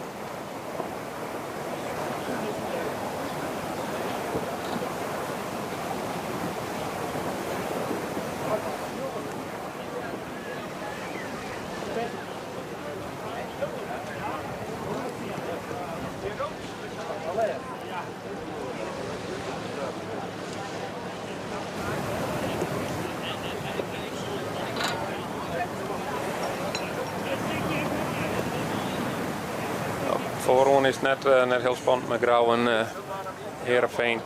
Maar daarachterin nog wel wat strijd tussen Jouwer, Huzum en Akkerum. We hebben Jouwer wel vrij stevig op het derde plak lijkt.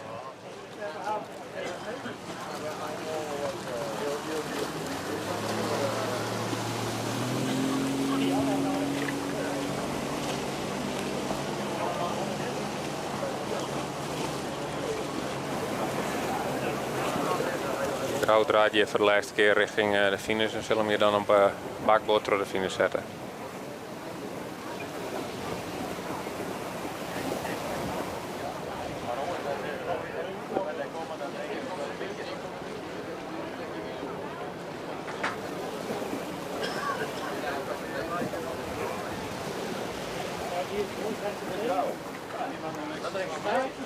Moeite om die finish niet een keer in te rennen op bakboord zetten, Sjen?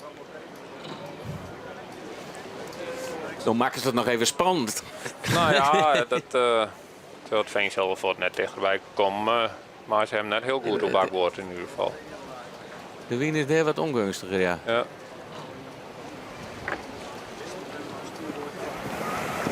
Flauwetje, ik wat al onder die bosjes. Ja. Ik kruis hem nog wel wat rommer.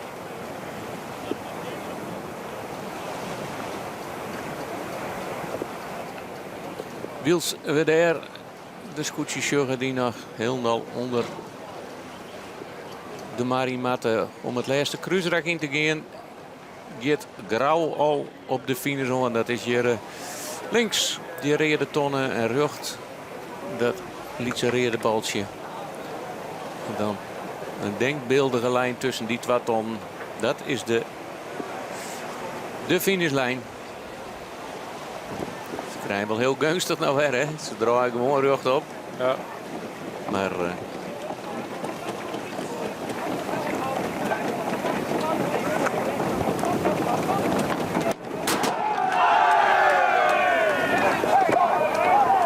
En daar wie het schot.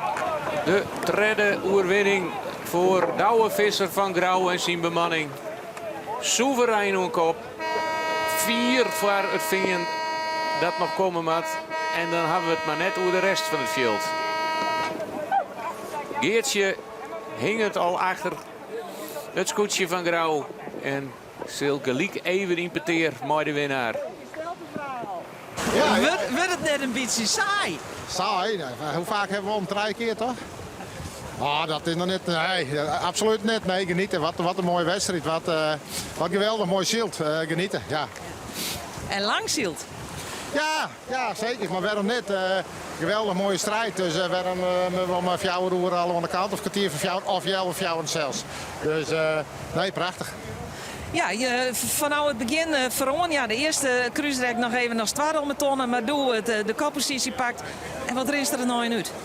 Ja, die oren die weer nog wat met elkaar in de strijd. Heerenveen die moest nog een paar voorbij volgens mij. Ja, wij weer direct fut. En ja, het mooie is, wat ik de hele titel zeg, Albert en Tammo die sjurren om de vlaag en ik probeer een beetje te stuwen. En sjur ik mooi. En als je trein hebben we de laatste tijd ze heel goed vinden. En vooral als het voor onlijst. Daar kan ik helemaal van maximaal van profiteren, wist wel. Dus Heerenveen ron ik als de brandweer. Ja, wij ren ik het, dat ik hem mooi zag. Maar de eerste cruiseraak, dat is mooi. Dan praat je machinaal, dan denk ik van nou, dit weer het strijdplan. En dan slaagt het ik eigenlijk precies. Nou ja, Huus hem er nog voor, maar dat hier wikkel in calculeert. Hier kan er goed fut komen. Ja, perfect, heerlijk. Ja. Wat me nou opvalt, nou wij hier zitten, doe stuurs net eens. Nee, maar ik stuur heel vaak ik niet. Nee. Maar daarom ben ik altijd om het ziel en om het trainen. Het schip met hetzelfde aan, wist je wel? Ja, want de helm houdt net hier beet. Nee, maar Tammo had hem maar de voet.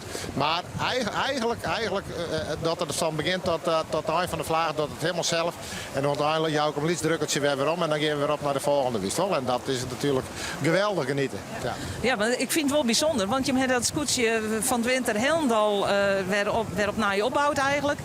En toch gaat het zo als de brandweer, zo zelfs.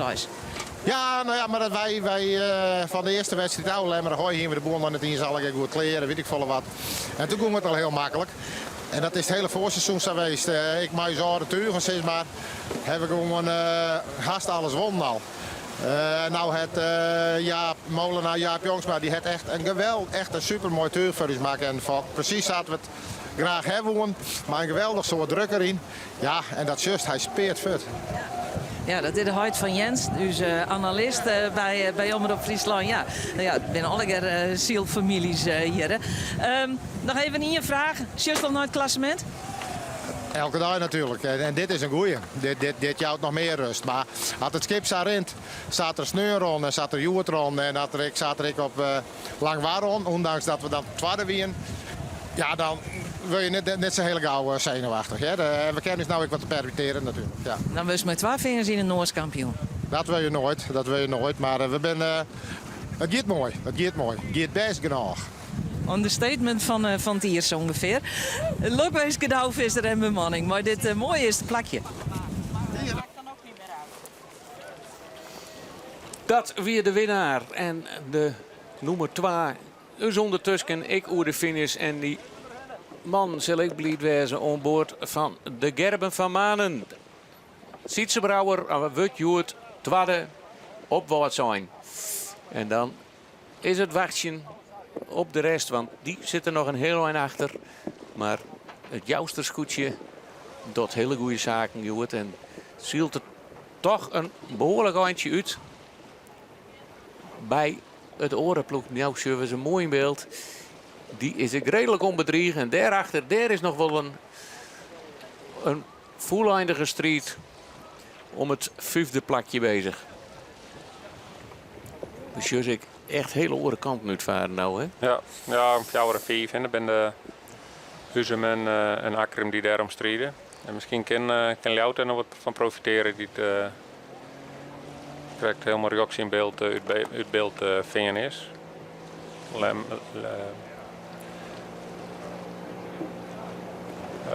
Ja, Huzum dit geen alles onder controle had.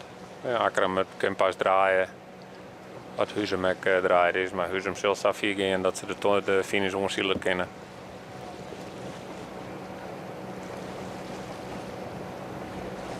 En Jouwer leidt in dezelfde richting, in dezelfde slag. Dus die zal daar geen last van hebben.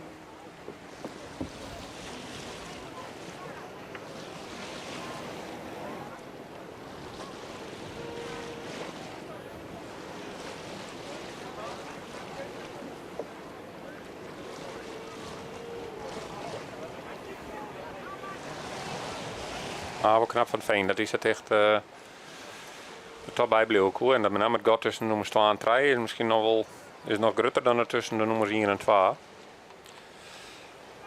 Alleen nog in het klassement staat het veen best wel al een eind achter Grauw. Maar je weet het nooit, met name voor Waasje voorspellen ze weinig wien. Dus dan kun je nog wel eens wat punten oprennen. Zonder dat je er wat aan dwaan kan, helemaal in een wienwak komen, hè, wanneer ik zit. Ja, en dan heeft Grauw wel het voordeel dat ze nog geen ouderlijker hebben, maar een 5. Stel dat ze er nog een keer een 5 bij komen krijgen, dan nog. Als zoest die er nog wel bij tellen, dan blijven ze nog eerst in het klassement staan. Mooi gezicht. Scootjes van Huzum, de beide meters en van Akram. Akram ietsje heger, maar luidt er wat achter. En dan gaan wij naar de nummer 2. Daar is Geertje de Vries onboord bij Sietse Brouwer. Ja, ik ben bij de nummer 2. Dat is Sietse Brouwer, de Gerben van Manen. Heel mooi tweede plakje. Ja, eigenlijk vanaf het begin op dat tweede plakje zielt net in gevaar west. Maar ik geen kans had om naar die eerste te hè? Nee, die wiebelt wat erop weer. En ja, dat is ook gewoon hartstikke goed. Maar wij dienen het net helemaal goed uit de start. We gingen het vierde tros zetten moeten. Maar dan ben je toch iets te gretig. En we gingen voor de Grauw Del en Grauw zet hem wel terug. En die komt daar wel als Ian bij de bovenboei. Nou ja, dat is een krek. De lui wel wat wien. En ik denk, nou ja, maar toch dan die gok nemen. En dan hij dat maar in de hol op bakboot op die boei of zo. Maar nou ja, dat kon hartstikke mooi. En die tweede loop, nou, we kwamen als vierde bij de bovenboei. De tweede loop, die hartstikke mooi. Huzum en Pieter Akram pakten we toen. Ja, die pakten we van mij op een hartstikke mooie manier. Dus toen waren we tweede en Steady, ik kom mooi erin. Krijgen ze het grauw bij ons die. Op een gegeven moment was het gatje kwam wat meer wien. Toen wien wij. Toen bleef het gatje wat gelijk. Ja. Nou, we konden mooi erin op die andere man, omdat die jongens ik op elkaar letten natuurlijk. Maar het droeg ik hartstikke lekker, joh, dus ik ben heel blij. Ja, dus juist bleef uit en de kerst dadelijk ik al analyseren. Werd het misschien nog een beetje beter kind hier, maar een tweede plak is prachtig. Ja, dat is hartstikke mooi. Zeker voor u. We hebben ja, dit hier weer een beetje, ja, hoe moet ik dat dan zeggen? Het kwam een beetje moeizaam op gang voor u. Nou ja, dat is wat het is. Maar dat bedoel ik maar het voorseizoen is zo. En nou, we hebben wat scouting in mijn manning en we doen gewoon met hem, als Rink. Die is mijn adviseur, die ziet altijd bij de vak. Ja, dat is gewoon, die jongen die doet het gewoon fantastisch. Is wel, dat doet het machinaal. Maar ik wil speciaal Arts Rink toch even nemen, want die jongen die is zo mooi rustig en die vertelt altijd precies wat er om me heen gebeurt. Dat heb ik gewoon nodig en dan kunnen we daar op die beslissing wel nemen. Dus dat is gewoon hartstikke fijn. Belangrijk de rest van de bemaling, want die doe ik hartstikke best. Ja, dat zei je als ze ringt dus. Maar dat is belangrijk, hè? Dat is een goede klik, hè, maar de adviseur. Ja, zeker. Dat is hartstikke belangrijk. En dan gewoon het harmonieus, ik met de jongens voorop en zo. Dat gaat gewoon hartstikke mooi. We zien gewoon goed. We zien gewoon een zesde plakje treden, een eerste plakje en dan een tweede. En dan we op staven gewoon de boel het kapot en ik treden, het tweede plakje pakken kunt. Ja, dat is dan zo. Maar dus dat zie je gewoon hartstikke mooi in de top mee. Dus ik denk dat we hartstikke tevreden zijn met er is een die is wat beter dan alle heren en dat is Grauw. Maar ja, dat is dan ik wat het is. Maar ik ben heel blij. Jou is die derde bedel? Nee, zeker niet. Dat zeg ik net. Maar die is tot nu toe wel echt heel goed. Dus, maar dat is ook wel wat iedereen in shirt. Maar in jou hier het bedel, dat is wat anders natuurlijk. Want we moeten nog 4 keer. En er kan nog van alles gebeuren. Maar wij doen in ieder geval goed mee en daar ben ik hartstikke blij mee. Maar zo is het tevreden wezen met een tweede plak? Dat weet ik niet, dat kan ik vrees of zeggen. Kom staan maar weg. Dus ik dat van. Sisse Brouwer van het JRV. Tweede jaar dus op een hege maar bij Walsijn. En daar is hij hartstikke tevreden mee. Ja, haast ieder interview eindigt mooi. De bekende lach van de gebroeders Brouwer. En dat ken ze nou ik echt wel doen, want het is een keurige tweede plak. Goed zield. En ondertussen ben er alweer een aantal scootjes door de streek gegaan. Het is de jouwer die we als tweede noteerd hebben. Op het vierde plak is Juwet eindig Huzum. 5 is Akrum. En nu zorgen we als zesde de Lemsters op de streek gaan, hè? Ja, dat is strijd van mij Ljout uiteindelijk nog. En ik daarachter is nog wel wat strijd. Dat Jenne Woord volgens mij lang waren nog inhalen het. Nou ja, voor het klassement voor de tweede plak wel hartstikke mooi natuurlijk. Hè? Want Lemmer en Heerenveen die komen nog op het tiende van elkaar volgens mij. Ik had even terugrekenen hier dat Lemmer er 6 bij krijgt en Heerenveen 2. Dan zit ze volgens mij op 16,8 en 16,9. En ja, en Grauw dan op 7,7, dus die zijn wel een heel eind uit elkaar. Maar met name voor de tweede plak is het op dit moment heel spannend.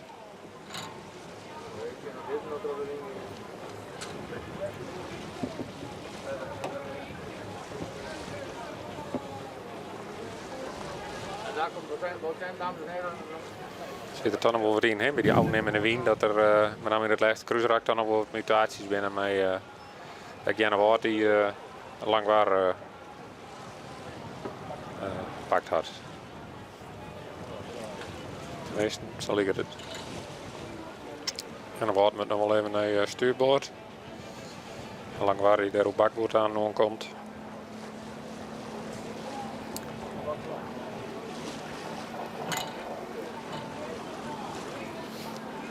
Normaal gesproken zal Jenne Woord even voor de kennen.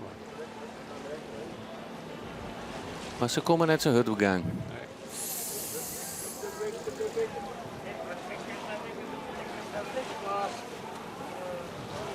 Maar dat gaat slag in. Dan noteren we Jenne Woord op het 8e plak. En een zuinig gejuich. Want ze hier in het vliet niet toch beter onder praat. Ja, lang waar bedoeld. Ja, lang waar het beter onder praat. Ja. Maar dit is de juich van Jenne Woord. Dit is lang waar. Ja. En dan komen veel snits komen, denk ik. Ja.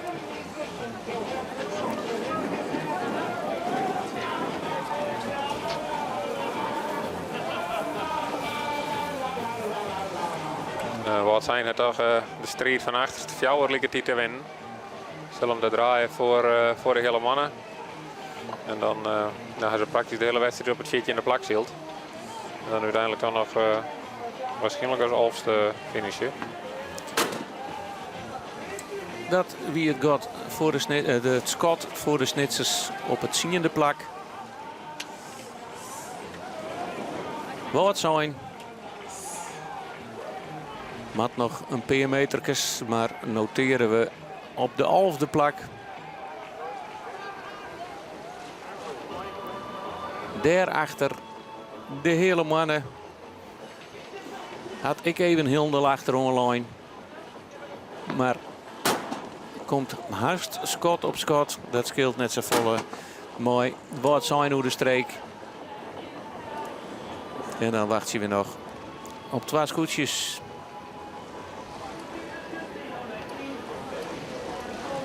Dat zal dan drachten en de Zuidwest ook wijzen. Dat klopt helemaal. Ja. Nou ja, we hebben genoeg rubberboosjes in op het wetter. Hè? Dat mat die alle boeien ik verslepen kennen.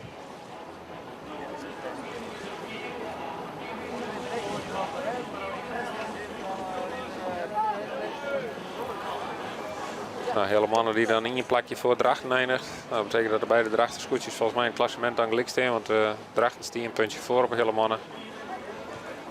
1 puntje minder. En zal dat nou weer verliezen.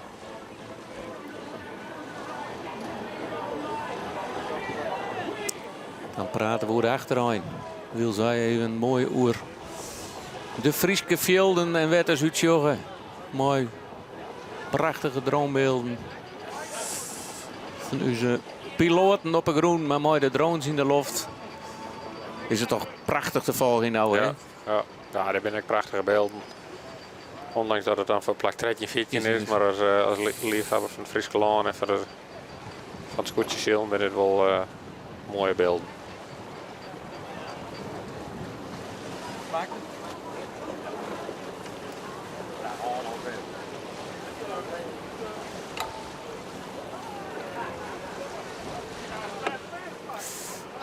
De noemer tredje. Drachten. Nou hoe de streek.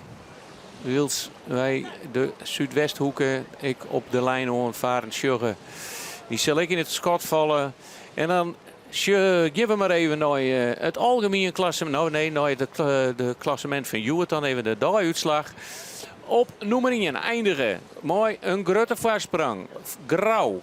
2, het vingen. Ik werd een hele grote voorsprong op de knapzielende Rinus de Jong van de Jouwer die treden waar. 4 Huzem, 5 Akkerum, 6 Lemmer, 7 Ljouwert, 8 Jennewoord, 9 Langwaard, 10 Snits, Alve Woord zijn, 12 de hele mannen, 13 Drachten en nou jaren we het dubbele schot voor het laatste scootje. De betiet start. Eerst ik nog wat omheen skarrelen, maar vervolgens weer helemaal naar onderen. Wie dat de Zuidwesthoeken. En dan bedank je ik voor het luisteren. Wij gaan er uit even voor de reclame. En dan schakelen we oer naar de boodschappen naar Arjen de Boer en Dini Visser voor het naaipeteer. Dit programma wordt mij mogelijk maken door bouwgroep Dijkstra Drijfsma, FB Oranjewoud, Rabobank en Hayema Hielkema.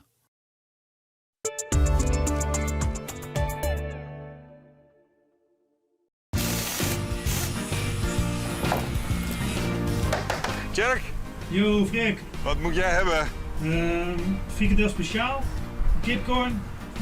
Doe maar ja, dat met. heel lekker, maar ik heb het over die bestelling van Raadsma hè, vanmorgen. De webshop van Raadsma. Moa's Farsonoeren besteld, dezelfde tijd nog bezorgen. Ijzerhandel Raadsma. 25.000 producten, vlug leveren. De homromming is begonnen bij Homecenter in Wolvergeer. Dus sla vast die slag. Us verkwallen showroom stiet grootvol unieke aanbiedings. Mijn kwatting stiet opringen kunnen ontwel 70%. Een soort is dagelijks te leveren en vlug in huis. En op is op. Nieuwnieuw.com Herenmode. Laat zien wie je bent. Herenmode voor ieder draagmoment. 4 koopavonden en parkeren voor de deur. Nieuwnieuw.com Herenmode Droonrijp. Bist toe op zoek naar een nieuwe uitdaging? Was een oerstapmeidje qua werk of misschien een nieuwe cursus dwaan? Kom dan naar Werkstart voor een vergees gesprek over die carrière. Wij zijn actief in Noord-Eerst-Friesland en helpen jou graag met de volgende stap. Een afspraakmeidje kan via werkstart.nl. De wien volop in de zilm. 50% korting op een simmercollectie. Nieuwnieuw.com Herenmode. Plan een boet interieuurtje? Kom naar Hegel Buiten. Inrichters van Boeten. De mooiste materialen, het beste advies en de juiste vakman. Hegel Buiten. De inrichters van Boeten in Hommets. Wij maken je boeten mooi.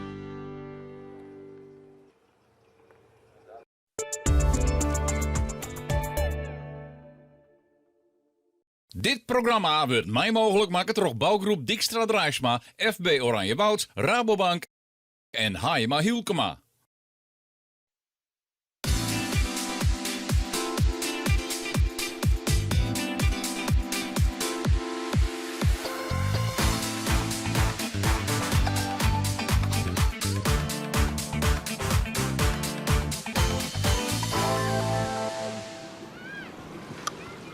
Je bent weer waarom op Hegememaar. Van de middag hebben we schenkind dat Grauw toch echt 4 de sterkste is van het scootje peloton.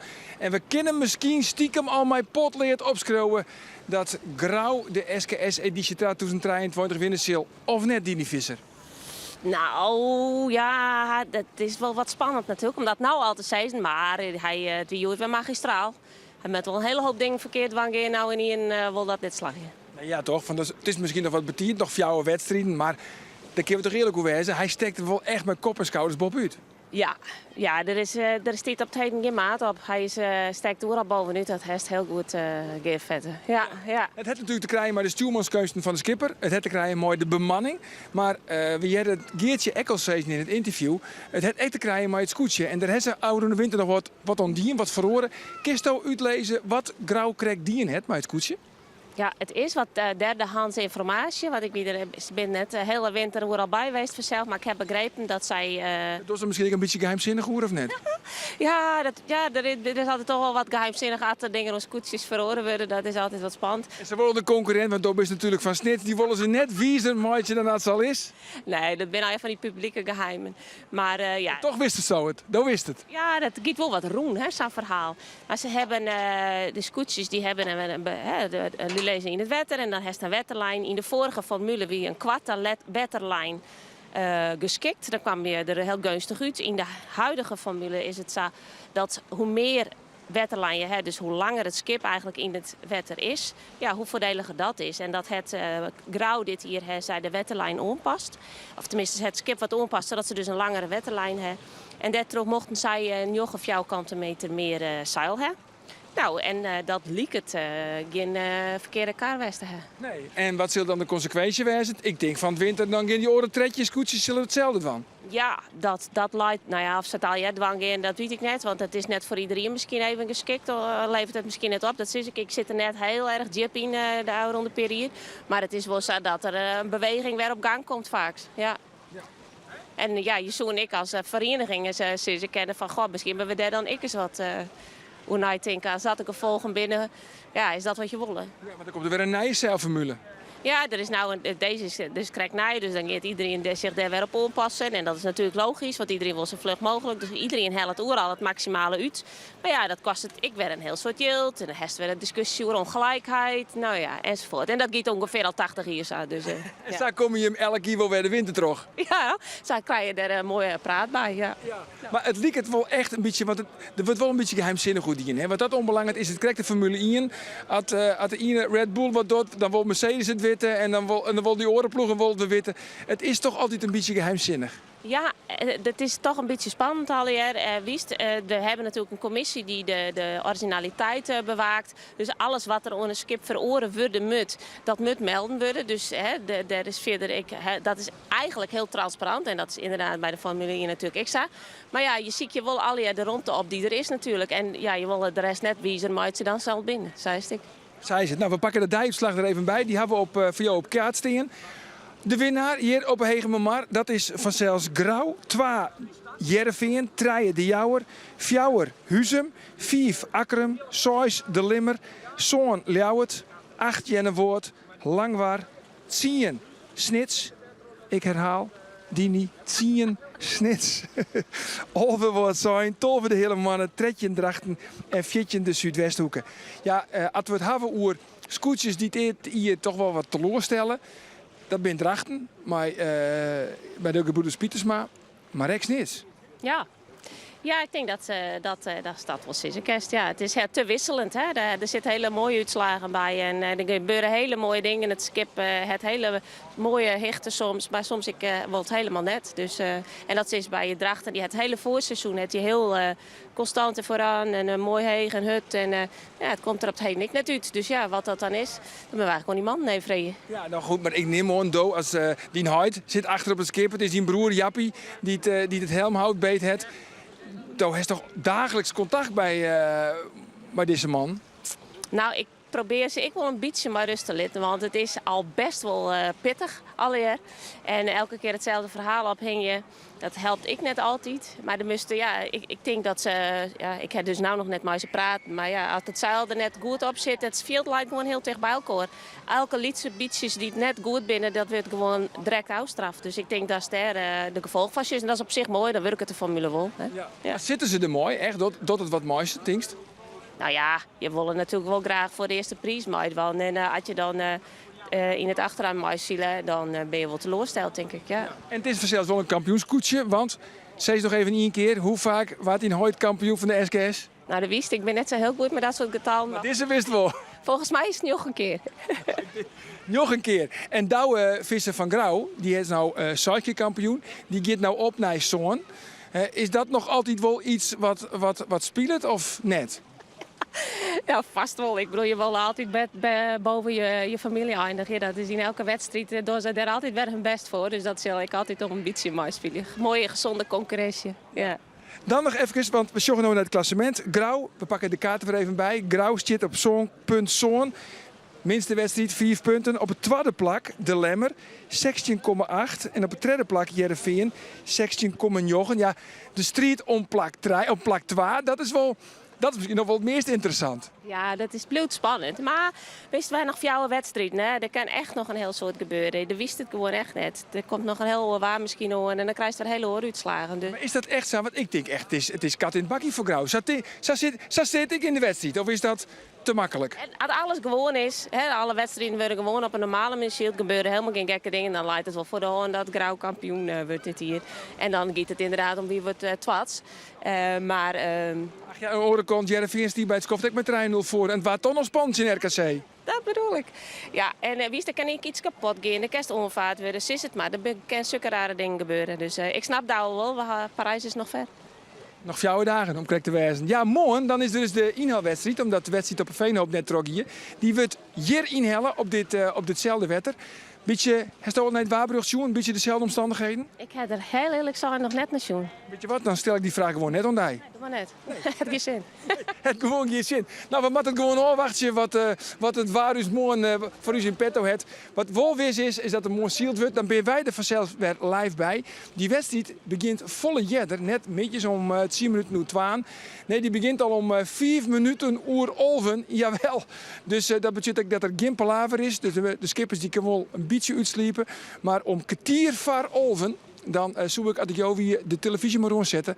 Want dan ben wij er wel live bij. Hier op hetzelfde wedstrijdwetter als je het bij wordt zijn. De inhaalwedstrijd van de SKS. Beste is die wedstrijd, Jen? Op kantoor. Ik ben aan het werk morgen. Maar de televisie toch wel on? Ja, die staat er wel bij, hè, ja. Hey, een heel soort tank dat ze weer bijwezen woerdest. En ik zou zeggen, nou, de volgende keer. Ben je er nog een keertje bij of net? Ja, wijze ben ik te weer.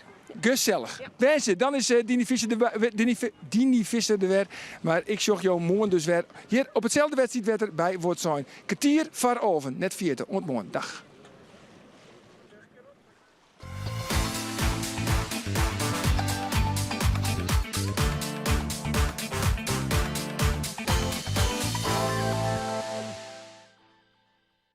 Dit programma waard mij mogelijk maken door bouwgroep Dijkstra Draaisma, FB Oranjewoud, Rabobank en Haima Hielkema. Wij staan nou op dit stad ik op de stien vlieren. Is het wel grappig, want dan zie je ook, dit is het Efterhuis. Nou, ik vind het hartstikke een bijkeuken, 6 man huis en maatschap. En dan rennen we hier even naar binnen, dan komen we op houten plank uit. En dan hier is het al wat hol geworden en dan sjoeg ik eigenlijk een wenkamer van, nou,